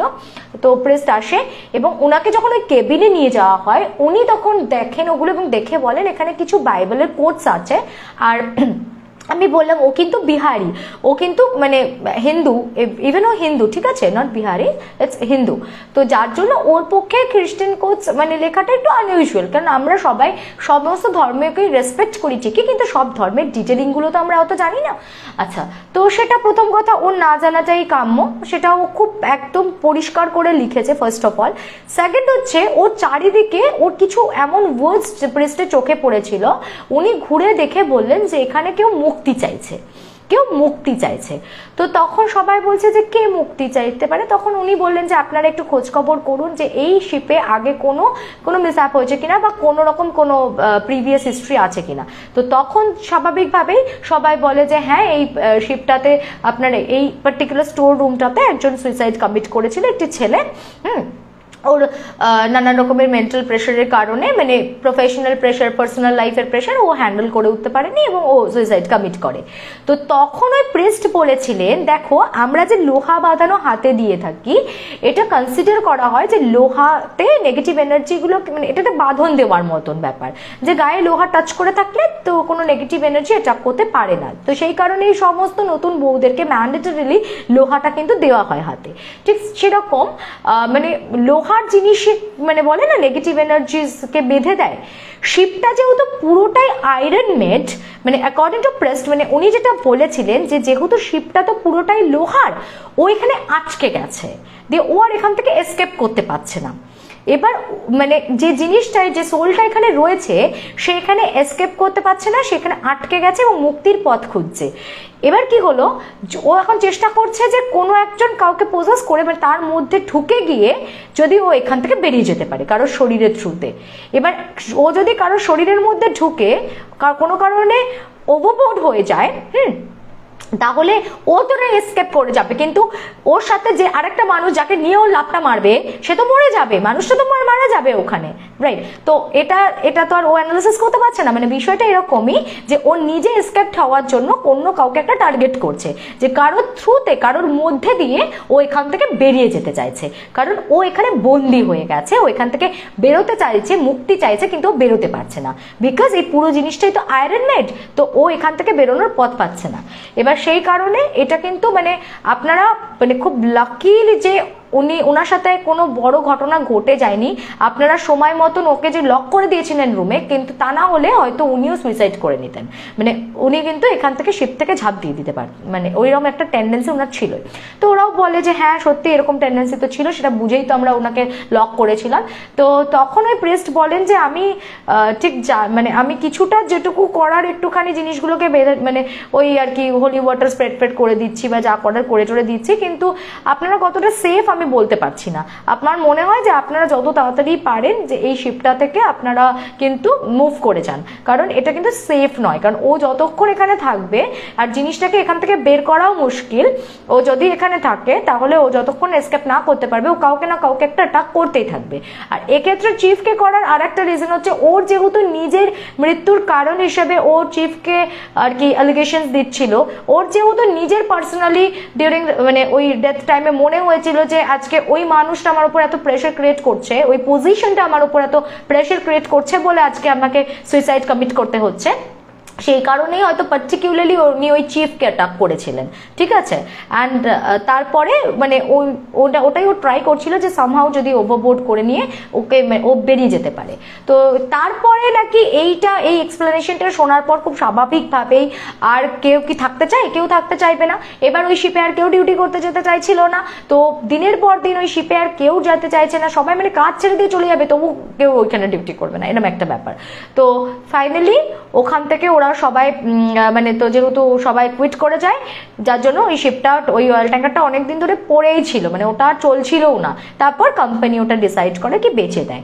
এবার যখন ওটা অন্য কোনো কোম্পানিতে চলে গেছে, তারপর ওখানে আর কি ঘটেছে বা আরো কিছু হয়েছে কিনা বা এখন সেটার কি রিসেন্ট আপডেট সেটা আর পিসেমশাই জানাতে পারেননি, কারণ নিজের কোম্পানির মধ্যে যদি ব্যাপারটা হতো তাহলে পিসেমশাই এর পরেও আপডেট করতে পারতেন, কারণ নিজের কোম্পানি হলে উনি সেটাই বলেছিলেন যে আমি যদি আমার কোম্পানিতে ওটা থাকতো তাহলে এর পরেও ফাইনালি ওটার কি হলো আমি তাহলে সেটা বলতে পারতাম, কিন্তু ওটা যেহেতু আর এই কোম্পানিতে নেই, অন্য কোথাও কোনো কোম্পানি কিনে নিয়েছে, তো তাদের সাথে তো আর অতটা ইন্টিমেসি নেই, তাই এরপরের আর নেক্সট কোনো আপডেট পিসেমশাই কালেক্ট করতে পারেননি। তো এরকম একটা মানে অদ্ভুত মারাত্মক ঘটনা সেটা উনি শেয়ার করেছিলেন রিমিদের সাথে। তো রিমি আমার সাথে আবার শেয়ার করেছিল, তো আমি ভাবলাম যে তোমাদের ডেফিনেটলি এটা ভালো লাগবে, আমি তাই জন্য শেয়ার করলাম, হোপফুল তোমরা এনজয় করলে স্টোরিটা। আচ্ছা, এবার আজকে আর একটা প্রচন্ড, এটা খুব ভীষণ ভয় লেগেছে আমার না, একটা গল্প শুনলে হয় না মানুষের একটু গা রিরি করে বলে না, মানে অনেস্টলি বলছি, মানে আমার এই গল্পটা শুনে ফার্স্ট টাইম খুব গা রিরি করেছে, মানে এটা কিরকিরে ব্যাপার আছে গল্পটার মধ্যে। এই গল্পটা আমাকে পাঠিয়েছে পারমিতা ভট্টাচার্য ফ্রম আসাম। পারমিতা থাকে হচ্ছে আসামের বঙ্গাইগাঁওতে, ঠিক আছে? আর বঙ্গাইগাঁও মানে গুয়াহাটি যেতে তার আগে বোধহয় পড়ে, এবং আমরা যখনই গুয়াহাটি যাই এটাকে ক্রস করেই যেতে হয়। তো ওর বড় মামির একটা ঘটনা, এটা আজ থেকে বহু বছর আগের ঘটনা, বাট মানে ঘটনাটা না অদ্ভুত রকম ভয়ের। শোনো, এবার বড় মামি একটা সময় ভীষণ অসুস্থ ছিলেন এবং উনি না ভীষণ ভুগতেন, এবং মানে এক একটা মানুষ হয় না, মানে সারা দিনই কিছু না কিছু লেগেই আছে, ভোগান্তি, কিছু না কিছু একটা শরীরের মধ্যে কষ্ট, হয় পায়ে ব্যথা, নয় পেট খারাপ, নয় মাথা ব্যথা, মানে কিছু না কিছু ওনার লেগেই থাকতো। তো হঠাৎ ওনার গল ব্লাডার ধরা পড়ে এবং ওনার অপারেশন করতে হবে। তো ওদের এক মানে গল ব্লাডার অপারেশন ওনার হচ্ছে সম্পর্কে হয় হচ্ছে শিলিগুড়িতে, ওর মানে বড় মামির যে আমায় গল্পটা পাঠিয়েছে পারমিতার বড় মামি, তার অপারেশন হবে, আর পারমিতার যে ছোট কাকারা তারা থাকতো হচ্ছে শিলিগুড়িতে অপারেশন হবে। তো তখন পারমিতার মা এসে ওর ছোট কাকারদের বাড়িতে রেখে যায় যে এখান থেকেই তাহলে ওর অপারেশনটা হোক, ও অপারেট হয়ে যাওয়ার পরে যদি সবকিছু ঠিকঠাক থাকে তাহলে আবার ওরা নিয়ে যাবে। তো সেখান থেকে অপারেশন হয় এবং মামি আস্তে আস্তে রিকভার করতে থাকে। তো তখন ওই কাকিমাই বলেন যে ওকে এত তাড়াহুড়ো করে অসুস্থ শরীর নিয়ে যাওয়ার দরকার নেই, ও কিছুদিন থেকে যাক, একটু সুস্থ হয়ে নিক, ও তো এমনিতেই রুগ্ন মানুষ, তো আস্তে আস্তে ওকে আমরা আবার দিয়ে আসবো ঠিক হয়ে গেলে। তো মানে কিছুদিন বাড়ির লোকেরা অনেক দিনই ছিল ছিল, কিন্তু কতদিন আর বাড়ির লোকেরা বসে থাকবে, তো উনি আস্তে আস্তে রিকভার করছিলেন, তো বাড়ির লোকেরা সবাই চলে গেছে। আর ওই বাড়িতে ছোট কাকা কাকিমা তাদের দুই ছেলে মেয়ে, মুনমুন বলে একটি মেয়ে আছে, সঞ্জু বলে একটি ছেলে আছে। তো কি করতো, ওদের দুটো রুম ছিল, একটা বেডরুমে ওদের ডাবল বেড আছে, একটা সিঙ্গেল বেড একটা ডাবল বেড, মানে দুটো বেড আছে, একটা সিঙ্গেল একটা ডাবল, আর আরেকটা রুমে ডাবল বেড আছে একটা। তো সেখানে কাকু আর সঞ্জু শুয়ে যেত, আর পাশের রুমটাতে সিঙ্গেল বেডটাতে মামি যেহেতু অসুস্থ ছিলেন, কোথায় কার গায়ের উপর হাত চলে যাবে, ব্যথা লেগে যাবে, তো মামিকে পুরো সেপারেটলি ওখানে আলাদা করে শুয়ে দেওয়া হতো, আর যে পাশের যে ডাবল বেড খাটটা ছিল সেখানে কাকিমা আর মুনমুন শুতে। তো এইবার কি হয়, এরকম বেশ অনেকদিনই ওনার মোটামুটি ওখানে আছে কাকিমা, কোনোদিনই কোনো কাকিমার বাড়িতে মামি আর কি, তো কোনোদিনই কোনো অসুবিধা হয়নি। হঠাৎ করে একদিন রাত্রিবেলা, তখন বাজে হচ্ছে 3টে, ঠিক আছে, প্রায় 3টে কি সোয়া 3টে হবে, কাকিমা না ঘুমটা ভেঙে গেছে। কাকিমা ফিল করছে যে কাকিমা একটা সাইডে টার্ন করে শুয়েছিল। এবার তুমি যদি সাইডে টার্ন করে যাও, সোজা হয়ে শোয়ার পরে এরকম সাইডে টার্ন করে গেলে তোমার পিঠের দিকটা পুরো এখানটা ব্ল্যাঙ্ক হয়ে যাচ্ছে, তো ওখানেও আর একটা কেউ মানুষ পিঠ দিয়ে শুতে পারবে একটা সরু স্পেসে ওরকম। তো কাকিমা ফিল করলো কাকিমার ঘুমটা ভাঙলো হচ্ছে একজন মানুষের স্পর্শে, এবং সেটা পুরো কাকিমার পাশে রাত্রেবেলা কেউ একটা এসে শুলো, পুরো পিঠের মধ্যে, মানে কোমরের মধ্যে কোমরটা ঠেকে আছে, পুরো পিঠের মধ্যে পিঠটা ঠেকে আছে এরকম কেউ। এবং মামি ছিলেন প্রচন্ড লম্বা, ঠিক আছে, মানে বড় মামি প্রচন্ড লম্বা ছিলেন।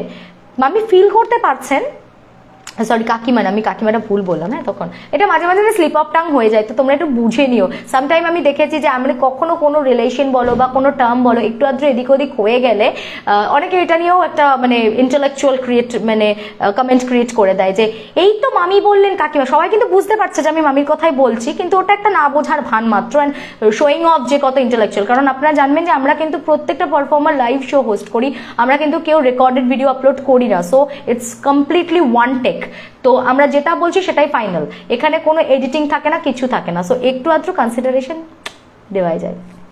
আচ্ছা, তো এবার মামি শুয়ে আছে, তো পিঠটা এদিকে করে মামি পরিষ্কার বুঝতে পারছে পিঠের সাথে পিঠটা পুরো টাচ করে কেউ একটা এসে শুলো, এবং মামির হাইটটা খুব লম্বা বললাম না, তো মামি বুঝতে পারছে তার মাথাটা ঠেকে আছে তার পিঠের কাছটাতে, মানে পিঠের কাছে এইখানে মাঝামাঝি জায়গাতে, এবং পাটা নিচের দিকে, তার মানে সেই মানুষটা মামির থেকে যথেষ্টই শর্ট হাইটের, কারণ মামির হাইটটা লম্বা, মামির পিঠ অব্দি তার মাথাটা আসছে এবং পাটা একদম নিচ পর্যন্ত, এবং না পুরো বডির সাথে বডিটা পুরো টাচ করে আছে বোঝা যাচ্ছে।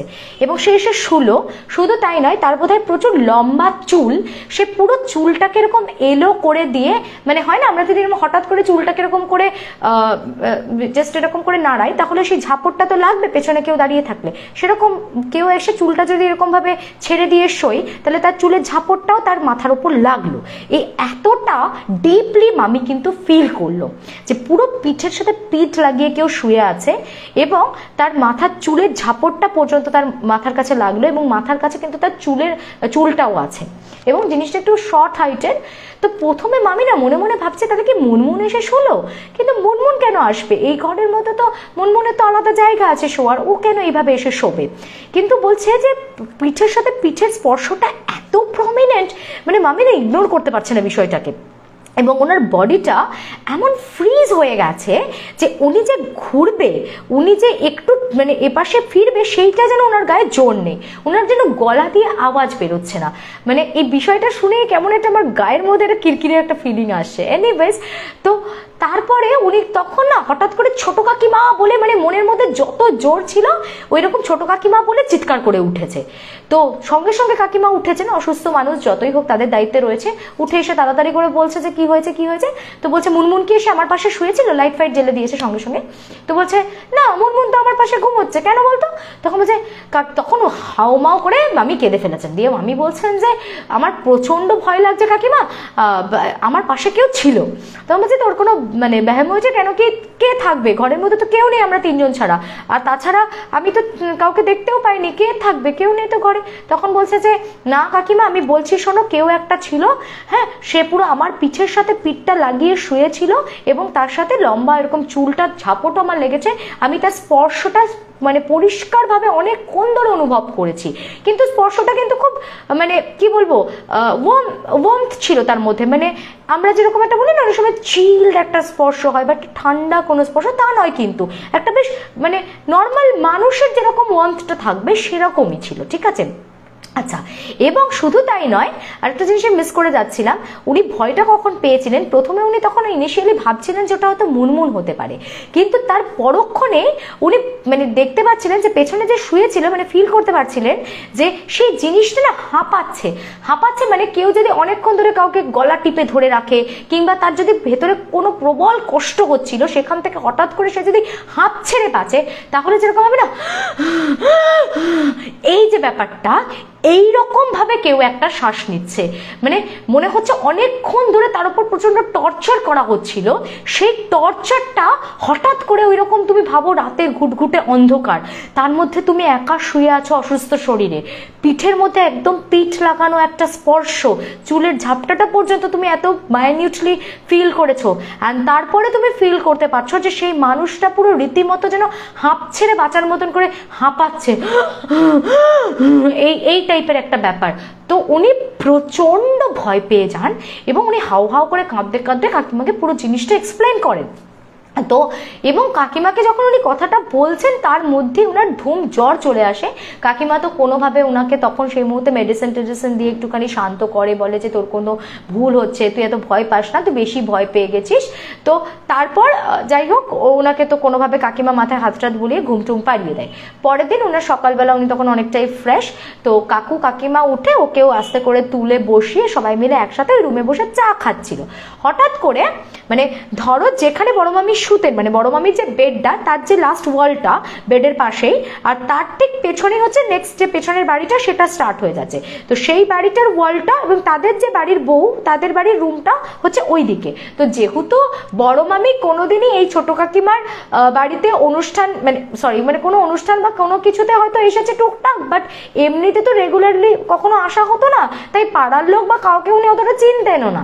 আর একটা বিষয় হচ্ছে যে উনি এই প্রথমেই এনাদের বাড়িতে এসে থাকলেন, তো এতদিন অসুস্থ ছিল, বেরোয়ও নি, জানলাটা খোলে পর্যন্ত নি, তো কাজেই উনি কাউকে ওনার পাড়ার অত চেনে টেনেও না। যাই হোক, তো হঠাৎ করে পেছনের ওই বাড়িটাতে প্রচন্ড শোরগোল, তো কাকিমা তখন বাইরে বেরিয়ে গিয়ে দেখে টেকে এসে কাকিমার না হাঁপাতে হাঁপাতে এসছে।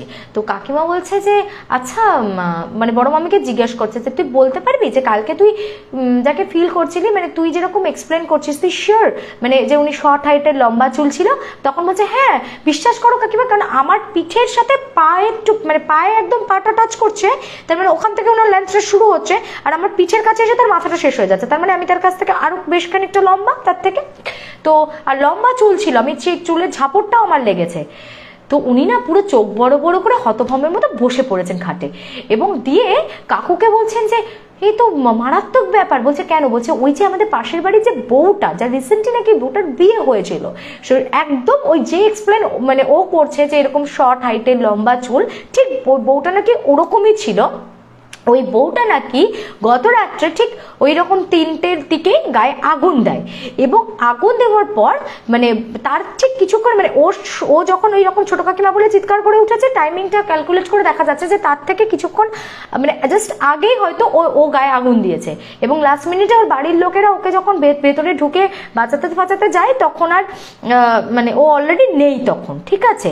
তো যেহেতু চারিদিকে দরজা জানলা বন্ধ ছিল এবং ওরা ওরকম এই গায়ে আগুন দেওয়া মানে তো সেটা তো অবভিয়াস ব্যাপার যে নতুন বউ গায়ে আগুন দিয়েছে মানে সেটা পুলিশ কেসে যাবেই, তো যার জন্য মানে বাড়ির লোকও না ব্যাপারটাকে খুব একটা চিৎকার চেঁচামেচি করতে দেয়নি, মানে ওকে কোনোভাবে চাপা দিয়ে বস্তা ফস্তা দিয়ে আগুনটা নেভানোর চেষ্টা করেছে, কিন্তু ততক্ষণে ও কিন্তু মারা গেছে, ঠিক আছে। এবার পরে তো সকালবেলা তো সবকিছু জানাজানি হয়েই যায়, তারপর পুলিশ এসছে, সব ইনভেস্টিগেশন চলছে, ওই জন্য পেছনে সব লোকও জমা হয়ে গেছে, সব শোরগোল পেকে গেছে, কিন্তু রাত্রে ওরা আর বেশি কেওয়াটিক একটা সিচুয়েশন তৈরি করেনি রাত্রের অন্ধকারে। আচ্ছা, তো সেই জন্য ওরাও বুঝতে পারেনি অতটা, ঘরের মধ্যে পাশেই ঘর, কিন্তু তাও ওরা ধরতেই পারেনি যে এত বড় একটা কাণ্ড ঘটে গেছে পেছনের বাড়িতে। এবার তখন না বড় মামিও খুব ভয় পায়।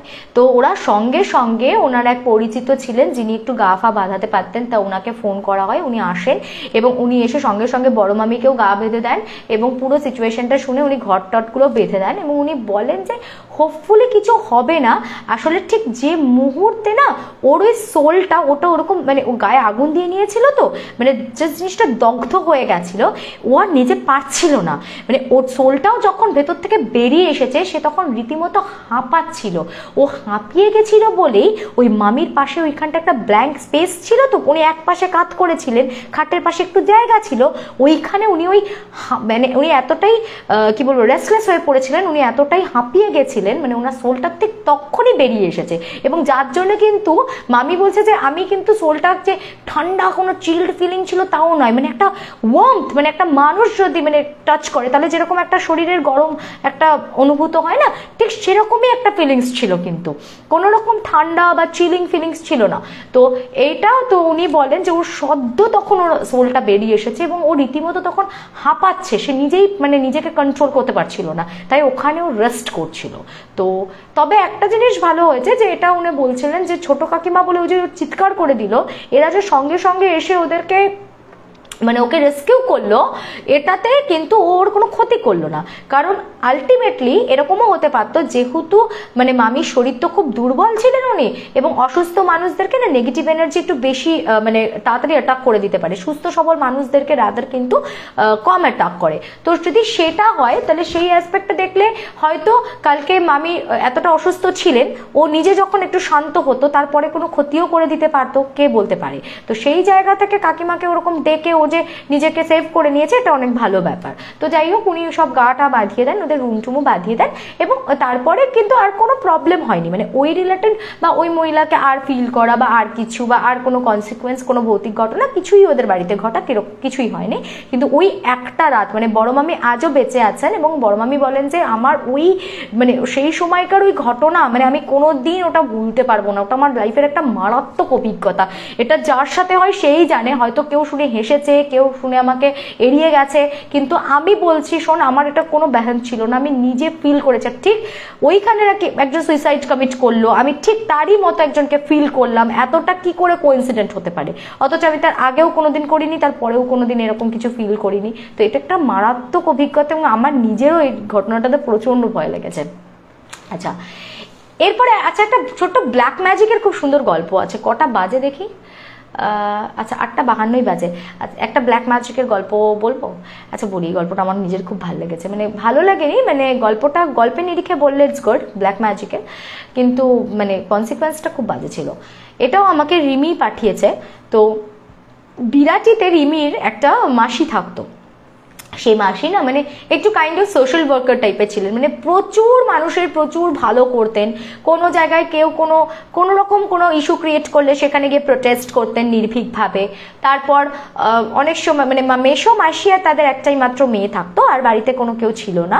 তো মাসি একদিন 2015 সালে হঠাৎ করে বাড়ি থেকে জাস্ট বেরিয়েছেন, একটা ভ্যান রিক্সা, মানে চিন্তা করো একটা ভ্যান রিক্সাতে ধাক্কা লাগলে কত লাগতে পারে, তোমার কোমর ভাঙতে পারে কিংবা খুব বড় জোর হলে তোমার মাথায় চোট লাগতে পারে ইত্যাদি।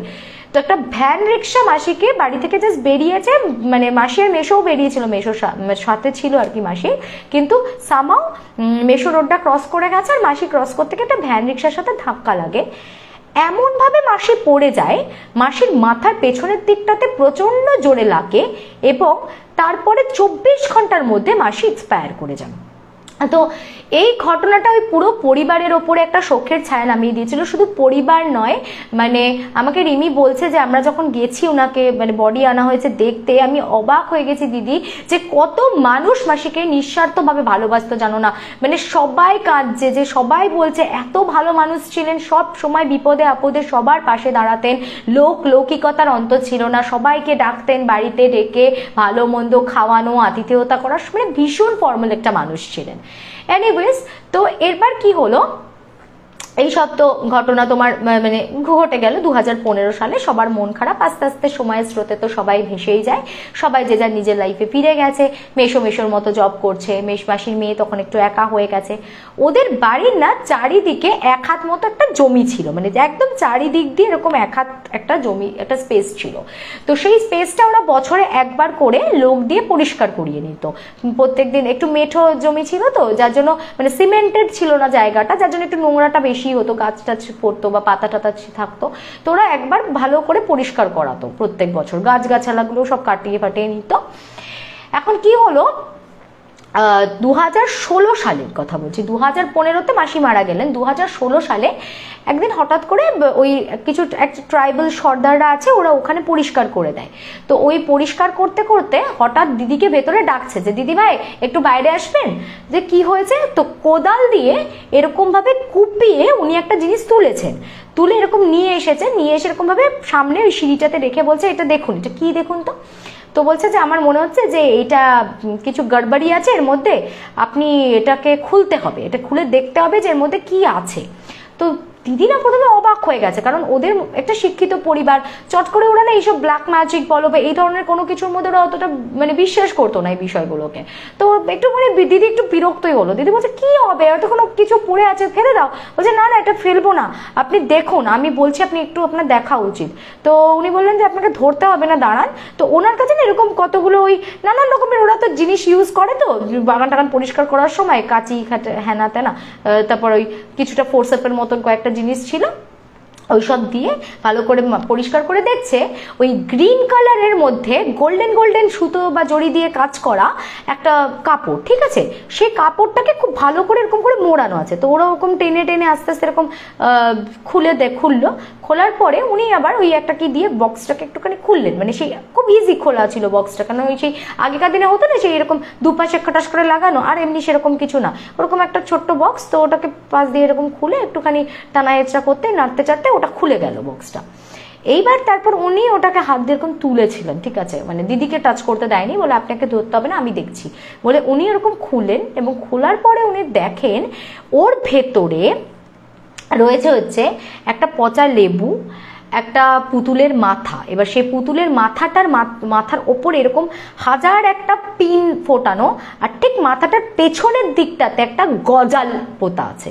মানে মাথার সামনে থেকে পেছনে পুরো মাথাটাতে পুতুলটার এরকম পিনের মতন ছোট ছোট ছোট ছোট পিন গোজা আছে, আর পেছনে একদম মাথার সেন্টার পয়েন্টটাতে ওখানে একটা গজাল পোতা আছে। আচ্ছা, তার সাথে আরো কিছু সিঁদুর, লেবু, লঙ্কা এইসব তো ছিল, পচে গেছিল সেগুলো। আর রয়েছে কাকিমার একটা পার্পল কালারের ছিট ছিল, মানে পার্পল কালারের ছিট নয়, কাকিমার অভ্যাসটা কি ছিল আমি বলছি, মানে সরি, মানে রিমির মাসির, উনি অ্যাকচুয়ালি ভীষণ সালোয়ার কামিজ পরতে ভালোবাসতেন। এবং উনি কি করতেন, ওনার যে শাড়িগুলো থাকতো সেই শাড়িগুলোকে রিইউজ করতেন। কিছুদিন শাড়িটা পরে নিয়ে তারপর ওটাকেই কেটে উনি বানিয়ে নিতেন, মানে তোমার সালোয়ার বানিয়ে নিতেন। এবার তখন কিছুটা ছিট বেঁচে গেলে সেগুলোকে ওই সাইডে তুমি হয় না পাইপিং করার মতন করে নিয়ে উনি রুমাল বানিয়ে নিতেন। এবং প্রত্যেকটা ড্রেসের সাথে এই ম্যাচিং রুমাল নেওয়াটা ওনার একটা ফ্যাসিনেশন ছিল। তো এইরকম একটা হোয়াইট আর পার্পল কালারের ছিট, এটা ভীষণ পরিচিত, অবশ্যই তার মেয়ে তো জানবেই যে এটা আমার মায়ের ড্রেস। তো সেই হোয়াইট পার্পল ওই যে রুমালটা দেখছে যে ওর মধ্যে রয়েছে। তো তখন ওইটা দেখার পরে ও একদম শিওর হয়ে যায় যে তাহলে তো মানে ও পুরো হতভম্ব যে আমার মায়ের উপর কোনো ব্ল্যাক ম্যাজিক করা হয়েছিল। মানে ওই হোয়াইট পার্পল যে রুমালটা বেশ কিছুদিন ধরে কাকিমা ওটা খুঁজে পাচ্ছিলেন না ওনার ডেথের আগে, এবং সেই রুমালটা কিন্তু ওই টিফিন বক্সের মধ্যে। তো উনি বললেন যে আপনি এটা টাচ করবেন না, আমি এগুলো সব প্লাস্টিকে ঢুকিয়ে দিচ্ছি, আপনি একটু ওয়েট করুন, আমি একজনের রেফারেন্স দেব। তো উনি বলার আগেই আবার সেই সময় ভেতরে টিউশন পড়াচ্ছিল দিদি। তো দিদির এক স্টুডেন্টের মা আসে, তারা মুসলিম কমিউনিটি থেকে বিলং করে। তো সে পুরো সিচুয়েশনটা দেখে এইসব দেখে দেখছে যে ম্যাম তো ভীষণ কাঁদছে। তো উনি বলছে তুমি এত কেঁদো না, তো আমাদের মসজিদে যাবে, তুমি আমার সাথে চলো একটা জায়গায়, তোমাকে আমি নিয়ে যাচ্ছি, তো আমার মনে হয় তুমি কিছু জানতে চাইলে জানতে পারবে। তো আর বিলম্ব না করে উনি ওনার মেয়েকে কালেক্ট করে নেন, দিয়ে ওকে নিয়ে যায় ওখানে। উনি তো প্রথমে ওগুলো দেখেন, তারপর সেগুলো সব নাড়াচাড়া করে বলেন যে এখন আমি তোমার মায়ের জন্য তো কিছু করতে পারবো না, কিন্তু আমি তোমাদেরকে একটা প্রোটেকশন প্রোটেকশন দিয়ে দিচ্ছি। তো বাড়ির চারিদিকে একটা কি নুন দিয়েছিল সেটা ছড়াতে বলে, একটা কাগজ দিয়েছিল সেই কাগজটা জলে ডুবিয়ে খেতে বলে, এরকম। তো এরকম মানে জলে কাগজটা চুবিয়ে সেই জলটা খেতে বলে আর কি। তো এরকম কিছু প্রসিডিওর্স বলে। আবার ঘরটারগুলো একটুখানি সেই এদিকে এদিকে পেরেক টেরেক পুঁতে বলে বেঁধে টেঁধে নেওয়ার জন্য। তো এমনি প্রিকশন দিয়ে দেয় সবকিছু। কিন্তু উনি তখন বলেছিলেন যে ইয়েস, তোমার মা যে এরকম এই সামান্য একটা ভ্যান রিক্সার ধাক্কাতে মারা গেছিল, it was complete black magic effect. কারণ ওই উনার ঠিক মাথার পেছনের দিকটাতেই ওই গজালটা মানে পোতা ছিল, আর ঠিক ওই পুতুলটার আর কি। এবং সেটা উনার ওই মাথার পেছনের দিকেই হ্যামরেজ হয়ে উনি কিন্তু 24 ঘন্টার মধ্যে এক্সপায়ার করে যান। তারপরে ও রিলেট করতে পারছে যে তার কিছুদিন আগে ওই যে মায়ের মাথার উপরে এরকম সব অতগুলো ওই যে পুতুলটার মাথাতে পেরেক পোতা ছিল না, বলছে তার কিছুদিন আগে আর একবারও মাসি সিঁড়ি দিয়ে পড়ে গেছিলেন এবং তখনও না উনার মাথায় খুব জোর চোট লাগে। তো তখন ওরা অতটা বুঝতে পারেনি বা বিষয়গুলোকে অতটা গুরুত্ব দেয়নি, কিন্তু পরে ওরা এইবার বুঝতে পারলো যে এটা কি হতো, মানে এটা কেন হয়েছিল। উনার মাথার উপর দিয়ে মানে বেশ অনেক দিন ধরেই খুব ধকল যাচ্ছিল। প্রথমে একবার পড়ে গিয়েও লেগেছিল, তারপরে তো একদম ওখানে লেগেই উনি মারা গেলেন। এবং এটা পরে ওরা চেষ্টা করেছিল, মানে ওনার আরো নানান জায়গায় দেখিয়ে যেটা কে করেছিল। তো বলছে যে মানে শত্রু করেছিল, কিন্তু এবার শত্রু বলতে সেই অর্থে ওনার সেরকম কোনো শত্রুতা কারোর সাথে খুব ছিল না যে এতটা বড় স্টেপ কাউকে নিতে হবে। ওনাদের পৈতৃক সম্পত্তি নিয়ে কিছু ঝামেলা ছিল তার নিজের জ্যাঠা কাকাদের সাথে, এবং সেটা আনএক্সপেক্টেড লাগছে শুনতে যে তারা নিজেরা কি কিছু করবে, মানে কেন এত বড় কেউ ক্ষতিকারর করতে পারে। আসলে একটা সময় ওদের বাড়িতে পারিবারিক ভীষণ অশান্তির কারণে মানে ওরা সব ওদের যে জমির ভাগ টাগ সবকিছু ছেড়ে দিয়ে চলে এসেছিল। এবং পরবর্তী ক্ষেত্রে যখন এবার স্বাভাবিকভাবে দাদু মারা গেছে, তখন যখন ভাগ বাটোয়ারা হবে, এটা তো অবভিয়াস ব্যাপার, তখন তো ওদের ভাগ তো থাকবে। ওরা নেই চলে এসেছে, ওরা থাকে না, কিন্তু ভাগ তো ওদের থাকবে, ওদের সিগনেচার ছাড়া তো কিছু করা যাবে না। তো কাকুকে চট করে ওর জ্যাঠা কাকারা কনভিন্স করে নিয়েছিল। কাকু বলেছিলেন ঠিক আছে আমি আমার ভাগটা ছেড়ে দেবো।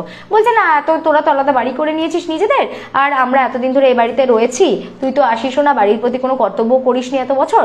তো তখন এবার ওই জেঠিমা খুব রেগে এই মাসিমা খুব রেগে গেছিলেন, এবং উনি বলেন যে আমরা তো আর ইন্টেনশনালি ওখান থেকে শখ করে চলে আসিনি, একটা সময় প্রচন্ড স্ট্রাগল করে এই বাড়ি আমাদের দাঁড় করাতে হয়েছে।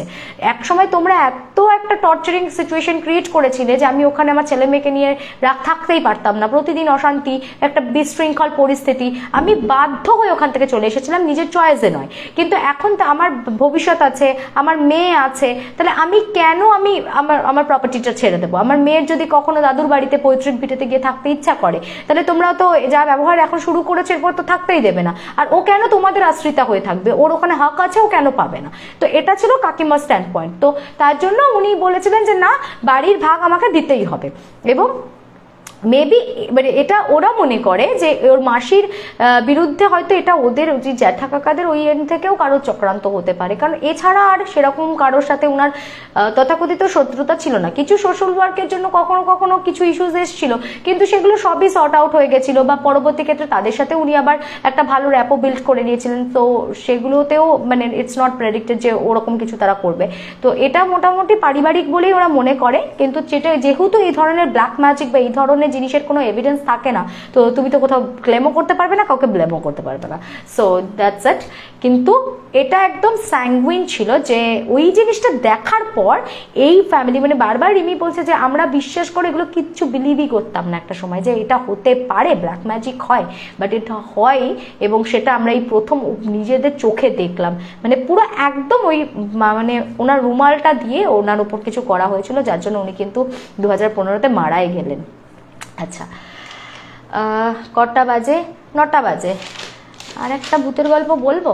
আচ্ছা, একটা মজার ভূতের গল্প বলি। মজার না, মানে এটাও ভয়েরই আছে, কিন্তু তাও ভূতের গল্প, এটা ভালো লাগবে। এটা আমাকে ঝুম্পা পাঠিয়েছে, ঝুম্পা দেব ফ্রম মধ্যমগ্রাম, কিন্তু এটা ওর শাশুড়ির সাথে ঘটা একটা ঘটনা। ঝুম্পার শ্বশুর মশাই উনি ফরেস্ট ডিপার্টমেন্টে ডিএ ছিলেন, এবং ওনাদের যখন ত্রিপুরার ছামনু বলে একটি জায়গাতে ওনার পোস্টিং ছিল, তখনকার একটা ঘটনা আমি শেয়ার করব। তো ঝুম্পার শাশুড়ির খুব মানে অল্প বয়সে বিয়ে হয়ে যায়, এবং তারপরে পরে তখনকার দিনে তো আর এত প্ল্যানিং করার ব্যাপার থাকতো না। প্রথমে একটা 1.5 বছরের মানে যে এখন ঝুম্পার হাজবেন্ড, একটা কোলে ছেলে আসে, আর তারপরে উনি যখন 6 মান্থসের প্রেগনেন্সি চলছে ওনার, সেই সময় ওনাদের ওই ছামনুতে পোস্টিং হয়ে যায়। তো যা হয়, ওই ফরেস্ট ডিপার্টমেন্টে যারা জব করে প্রত্যেকেই জানো যে ওখানে ওরা ভীষণ সুন্দর সুন্দর তোমার কোয়ার্টার্সগুলো পায়, বিরাট বড় বড় কোয়ার্টার পায়। তো ওদেরকে তখন একটা কোয়ার্টার প্রোভাইড করা হয়। এবং যে মানে ওনার শ্বশুর মশাই ছিলেন হচ্ছে প্রচণ্ড আর কি স্টাউট, ওনার ওই সব ভয় ডর বলে কোনো জিনিস নেই। তো উনি যে কোয়ার্টারটা পেয়েছেন সেটাতে তো উনি ভীষণ প্লিজড। বিশাল বড় কোয়ার্টার, সামনে বড় দালান টালান দেওয়া আছে, 2টো রুম আছে, বেশ ছিমছাম সুন্দর। তো সঙ্গে সঙ্গে উনি ওয়াইফকে নিয়ে চলে আসেন। এবার যখন ওয়াইফ আসার পর সকলে দেখছে, পাড়া মানে লোকাল যারা ছিল ওখানকার, তো মূলত ওখানে ট্রাইবালসরাই বেশি থাকতো, খুব একটা যে মানে আমাদের বেঙ্গলি কালচার থেকে বিলং করে এরকম কেউ থাকতো তা নয়। যে ওরা লোকাল, ওরা বলতো কি যে দাদাবাবু আপনি দেখুন না, চেষ্টা করে একটুখানি বলুন না যে এই বাংলোটা আপনাদেরকে চেঞ্জ করে দিতে, কারণ এই বাংলোটা না ভালো না। তো উনি কিছুতে বিশ্বাস করতেন না, উনি সবসময় বলতেন কি ভালো না, ভালো খারাপের আবার কি আছে, একটা জায়গায় বসবাস করবো তো সেখানে তো অত সমস্যা ক্রিয়েট করার কিছু হয়নি, মানে উনি ব্যাপারটাকে গুরুত্ব দিতেন না। এনিওয়েজ, তো এবার বেশ কয়েকদিন কাটে ওখানে। সপ্তাহখানেক থাকার পর এটা প্রথম ওর শাশুড়ি মা নোটিস করেছিল, ঠিক আছে। ওর হাজব্যান্ড ঘুমিয়ে পড়ে, ছেলে ঘুমিয়ে পড়ে, আরেকজন তো তখন বাড়ছে মাতৃফ্লোরে। তো তখন ও রিয়েলাইজ করে ঠিক রাত্রেবেলা 2:30 আর 3টে বাজবে এরকম সময় ওদের যে বাইরের দালানটা সেখানে না কেউ বসে গল্প করে। তো এটা রিয়েলাইজ করার পর ও প্রথম 2 দিন এরকম নিজেই উঠে এরকম কান পেতে শোনে। এবং উনিও কিন্তু মানে ওনার শাশুড়ি কিন্তু প্রচণ্ড সাহসী, ঠিক আছে। ও প্রথমে কিন্তু উনি ভয় পেয়ে যাননি, উনি না এরকম কান পেতে শুনছে যে কারা যেন গল্প করছে, কি বলছে এক্স্যাক্টলি বুঝতে পারছে না। তো 3-4 দিন এটা নোটিস করার পর উনি শ্বশুরমশাইকে ডাকেন, ডেকে বলেন কি আমি এটা প্রতিদিন নোটিস করছি যে এরকম বাইরে আমাদের দালানটাতে কেউ একটা রয়েছে, মানে কোনো একটা কেউ, অনেকে বসে বসে এই রাত্রিবেলা 3-3:30 সময় গল্প করে, তো তুমি একটু যাও তো কি দেখো তো কে আছে। তো শ্বশুরমশাই তো খুব সাহসী, লাইট ফাইট জেলে উনি একদম স্মার্টলি বেরিয়ে চলে এসেছেন, দেখছেন কেউ নেই, কোথাও নেই, কে কে করে টর্চ ফর্চ মারছে, কোথাও কেউ নেই। আবার উনি চলে এসেছেন, দিয়ে তখন উনি বলছেন যে দেখো বোধহয় এই আশপাশে জেলে টেলেরা অনেকে থাকে, তো ওরা বোধহয় এসে গল্প টল্প করছিল, তো হঠাৎ করে তুমি এরকম বলেছো লাইট ফাইট জেলে আমরা দেখতে গেছি বলে ভয়ে টয়ে পালিয়ে গেছে। তো উনি বলছেন না, এরকম পালিয়ে কোথায় যাবে, কত দূরেই যাবে, আমাদের তো গেট অব্দি পৌঁছতে বেশ খানিকটা সময় লাগে, তুমি তো লাইটটা জেলে হুট করে দরজাটা খুলে দিলে, তাহলে ওরা বুঝলোই বা কি করে আর কোথায় পালিয়ে গেল। আচ্ছা যাই হোক, তো এইবার যেদিনকে মানে এরকম পরপর 2 দিন উনি বেরিয়ে চেক করলেন, কিন্তু অদ্ভুত ব্যাপার, যখন উনি বেরিয়ে চেক করছেন তখন নেই, আবার চেক করার 7-8 মিনিট পর থেকে কিন্তু অ্যাজ ইট ইজ যেই কে সেই আবার ওরকম গল্প স্টার্ট হয়ে যাচ্ছে।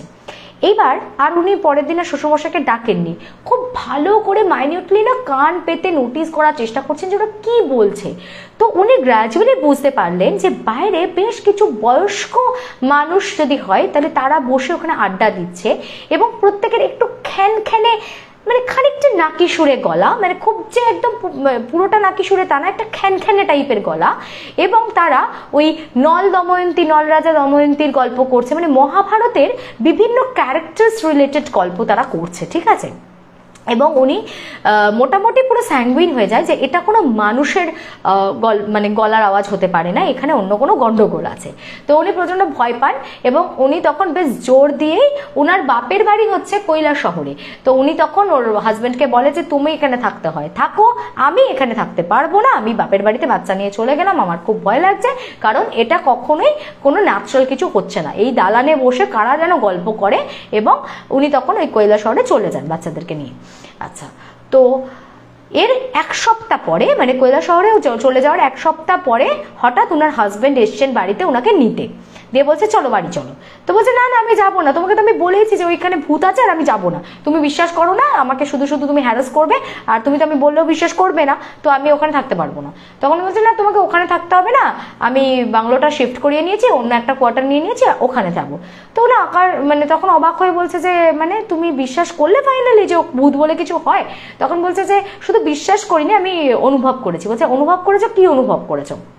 তো বলছে তুমি যেদিনকে চলে গেলে তার ঠিক 2 দিন পরে, ঠিক আছে, 2 দিন পরে রাত্রেবেলা আমি বিছানায় মানে মশারি টশারি টাঙিয়ে শুয়েছি, হঠাৎ মাঝরাতে মানে চারিদিক থেকে ঢিল ছুটছে, মানে পুরো বলছে বৃষ্টি হচ্ছে, ঢেলার ইট আর মাটির ঢেলা, ঠিক আছে, মানে মনে হচ্ছে কারা যেন ওপরে সিলিং থেকে অঝরে আমার দিকে মানে মাটির ঢেলার ইট ছুটছে, মানে নেহাত মশারিটা আছে তাই মানে মশারি রীতিমতো ফুটো ফাটা হয়ে সব ভেতরে ঢুকতে শুরু করেছে। লাস্টে উনি ভয়ের চোটে বাধ্য হয়ে পুরো খাট থেকে নেমে খাটের তলায় ঢুকে গেছেন। বলছে আমি খাটটাকে যা সাপোর্ট বানিয়েছি, যদি খাটটা না থাকতো আমার মাথা ফাতা ফেটে যেত। সেই মানে টুকরো থেকে শুরু করে বড় বড় ইটের ডালা, মাটির ডালা, কে যেন অনর্গল তার দিকে দাপাদাপ ছুটছে। তো বলছে আমার প্রচন্ড ভয় লাগে। যখন 4টে বাজে ভোরবেলা আমি কোনো মতে সেই হামাগুড়ি দিয়ে বেরোচ্ছি, তখনও দেখছি মানে তখন টুপ টাপ করে একটা দুটো ঢিল কিন্তু পড়ছে, মানে পুরোপুরি যে জিনিসটা থেমে গেছে তা নয়, কিন্তু যাই হোক টুপ টাপ কিছু না কিছু পড়ছে। তো আমি কোনো মতে বেরিয়ে বাইরে থেকে দরজাটাকে টেনে লক করে দিয়ে আমি বেরিয়ে সোজা দেদার দৌড়। তো স্বাভাবিকভাবেই যেহেতু উনি ফরেস্টের ডিসি, তো সেখানে স্বাভাবিকভাবেই তার ওপরে যদি এরকম কে ইট নিয়ে আক্রমণ করলো, একটা তো পুলিশ ইনভেস্টিগেশন হবে। তো পুলিশ স্টেশন থেকে পুলিশ আসে, তারা প্রথমে দেখে তো তারাও পুরো অবাক যে চারিদিক দরজা জানালা যদি বন্ধ থাকে এত এরকম ইট কে ছুড়বে ওনার দিকে। হ্যাঁ, তো ওনারা কোনো উত্তর খুঁজে পাননি। এরপর লোকাল পার্সন যারা ছিল তারা বললো যে আমাদের কথা আপনি বিশ্বাস করুন, শুনুন, আপনি আমাদের একজন ওঝা আছে পরিচিত, তাকে ডাকি, আপনি ওঝাকে ডাকুন। তো ওঝা আসে। এবার অনেকক্ষণ ধরে উনি নাকি ওই রুমের বাইরে বসে বসে যজ্ঞ করছেন, এবং যজ্ঞ করছেন তো অনেকক্ষণ ধরে বলছে যে তোরা কারা, ভেতরে কে আছিস, উত্তর দে। কিছুতেই দেবে না। তো 2 ঘন্টা এরকম যজ্ঞ করার পর নাকি ভেতর থেকে উত্তর আসছে যে আমরা কোথায় অন্য কোথাও কারোর ঘরে আছি, তোরাই তো এসে আমাদের ঘরগুলোকে দখল করেছিস। তো ভেতর থেকে একটা ওইরকম খ্যানখ্যানে নাকি সুরে এরকম আওয়াজ আসছে। তো তখন বলছে যে কে দখল করেছে? বলছে কেন, এটা তো আমাদের ভিটে বাড়ি ছিল, তো এখানে তোরা কোয়ার্টার তুললি, এখন তোরা এসে থাকছিস, কেন থাকতে দেবো আমাদের বাড়িতে তোদেরকে? তো তখন ওরা বুঝতে পারে যে এই জমিটা যাদের ছিল পুরনো, তাদের কাছ থেকে তো গভর্নমেন্ট কোনোভাবে নিয়েছে, এবং তারপরেই সেখানে আর কি কোয়ার্টার তৈরি হয়েছে। তো তাদের যারা আর কি পৈতৃক মানে পূর্বজ যারা ছিল এই জমিটার অ্যাকচুয়ালি, তারাই এখনো পর্যন্ত ওখানে আছে। এবং এবার ওকে জিজ্ঞেস করেছে ওদেরকে যে তোরা তাহলে এতদিন পর্যন্ত তো বাইরে দালানে বসে গল্প করছিলি, বলেছে আর কি উনাকে যে এতদিন এই প্রবলেমটা হচ্ছিল, এই কালকে রাতের এই ঘটনা। তো বলছে এতদিন তো দালানে গল্প করছিলি, তো কালকে হঠাৎ ঘরের ভেতর ঢুকে অ্যাটাক করলি কেন? তখন নাকি ওইরকম খ্যানখ্যানে গলায় ভেতর থেকে আওয়াজে বলছে যে বাবা ওর বউটা যা, ওর ওই বউ থাকতে আমরা কি করে ভেতরে ঢুকতাম, ওর বউ তো যা 3 বেলা ধরে খালি পুজো দেয়, চারিদিকে খালি ধূপ দেয়, চারিদিকে খালি ধুনো দেয়, চারিদিকে নাম কীর্তন করে বেড়াচ্ছে, সারাক্ষণ খালি গীতা পাঠ করছে, আমরা কি এরকম ভাবে থাকতে পারি নাকি? ওই জন্য আমরা ওই কদিন ঘরে ঢুকতে পারছিলাম না। এই ওর বউ চলে গেছে, এবার আমরা নিশ্চিন্ত, এইবারে আমরা এখানেই থাকবো, এইবারে তো মহাবিপদ। তখন বলছে যে আচ্ছা, তো তার মানে দাঁড়ালো হচ্ছে যেহেতু মানে ওর শাশুড়ি মা উনি ভীষণ আর কি আধ্যাত্মিকতায় বিশ্বাস করতেন, এবং শুধু তাই নয়, যেহেতু উনার পেটে তখন মাতৃক্রোড়ে একটা বাচ্চা বড় হচ্ছে, আর একটা বাচ্চা তখন ধরো তোমার একটা 1.5 বছরের বাচ্চাই বা কত বড়, তো সেই কারণে উনি না ভীষণ যখন থেকে রিয়েলাইজ করেছেন যে এখানে কিছু একটা গন্ডগোল আছে, বা ওনার যখন মানে একটা স্পুকি ফিল আসছিল, উনি চারিদিকে ঠাকুরের সব ছবি টাঙিয়ে দিয়েছেন। এবং শুধু তাই নয়, ধূপ থেকে ধুনো দিতেন, সারাদিন ধরে হনুমান চালিসা, গীতা পাঠ এসবের মধ্যে উনি থাকতেন, যার জন্য ওরা নাকি ওই দালান অব্দি ওদের টেরিটরিটা ছিল, দালানে বসে গল্প করতো কিন্তু ঢুকতে পারতো না। ঠিক আছে, এইবার ও চলে গেছে, এখন তো আর কেউ গীতা পাঠ টাট করছে না, ঘরের মধ্যে ধূপ ধুনো পড়ছে না, এইবারে ওরা বেশ জাঁকিয়ে ওই লোকটাকে অ্যাটাক করতে পেরেছে, দিয়ে ও শ্বশুরমশাইকে অ্যাটাক করেছে। তো তারপরে ওই ওঝা বলেন যে দেখুন আপনার তো একটা বেবি কনসিভ করেছেন আর একটা বাচ্চা আছে, আমি বলবো যে ইটস বেটার দ্যাট আপনারা যতটা পারেন এই কোয়ার্টারটা ছেড়ে আপনারা চলে যান। শুধু এখানে আপনাদেরকে আমি বলবো আমি ঘর বেঁধে দিচ্ছি অমুক তমুক, আপনারা এসে থাকলেন, এরা তো অনেক দিনের এখানকার পূর্বপুরুষ, এবার এদের এই জমির ওপর একটা আলাদাই টান মায়া, এদেরকে ছাড়ানো খুব মুশকিল। এবার হয়তো আপনাদেরকে ভেতরে ঢুকে কোনো অ্যাটাক করতে পারবে না, কিন্তু তারপরে হয়তো আপনার বা আপনার বাচ্চা খেলতে খেলতে কখনো বাইরে চলে এলো, বাইরে হয়তো তাদেরকে কোনোভাবে অ্যাটাক করে দিল, ইটস বেটার আপনি কোয়ার্টারটা চেঞ্জ করে নিন। তো তারপর নাকি ও শ্বশুরমশাই একদম রাতারাতি কোয়ার্টারটাকে কোম্পানির কাছে আর্জি জানায়, এবং তারপরে ওটা চেঞ্জ করে নেয়, অ্যান্ড ফাইনালি ওরা অন্য কোয়ার্টারেই তখন গিয়ে ওঠে, আর ওই কোয়ার্টারটাতে থাকতো না। তো পরে নাকি ওটা পুরো লক করে দিয়েছিল কোম্পানি সাইড থেকে, যেহেতু এত কমপ্লেন আসছিল ওটার এগেনস্টে। তো তারপর ওনারও আবার পোস্টিং হয়ে যায়, ওটা ততদিন উনি ছিলেন ওটা লক কন্ডিশনেই পড়েছিল, এখন পরে কি হয়েছে গড নোজ। তো এই ছিল একটা খুব ভয়ঙ্কর অভিজ্ঞতা, সে ওর শ্বশুর মশাই বাধ্য হয়েছিলেন যে মানতে ইয়েস এটা একটা ভৌতিক মানে ব্যাপার আছে, মানে ভূত বলে কিছু হয়। তার আগে পর্যন্ত কিন্তু মানে বলে না, যেদিন তোমরা যারা যারা ইয়ার্কি মারো না আমার এই ভূতগুলোকে নিয়ে, তারা জানবে যে যেদিন তোমরা প্র্যাকটিক্যালি এক্সপিরিয়েন্স করবে না সেদিন তোমাদের শ্রেয়াদিকে মনে পড়বে যে শ্রেয়াদি তাহলে ভুল কথা বলতো না। এনিওয়েজ, আচ্ছা এবার যাব আমার সেকেন্ড চ্যানেলের গল্পটা বলবো, স্টার্ট করব। আমি বলেছি আজকে আমি মহাদেবের গল্প বলবো। তো আমি নিজেও পার্সোনালি অ্যাকচুয়ালি মানে শিবার খুব বড় মানে একজন ভক্ত বলা যেতে পারে, কিন্তু উনি রুষ্ট হলে উনার যে কীরকম ধ্বংসাত্মক মূর্তি হতে পারে সেটা আজকে আমি একটা অদ্ভুত ঘটনা বলবো, তোমাদের সাথে শেয়ার করব।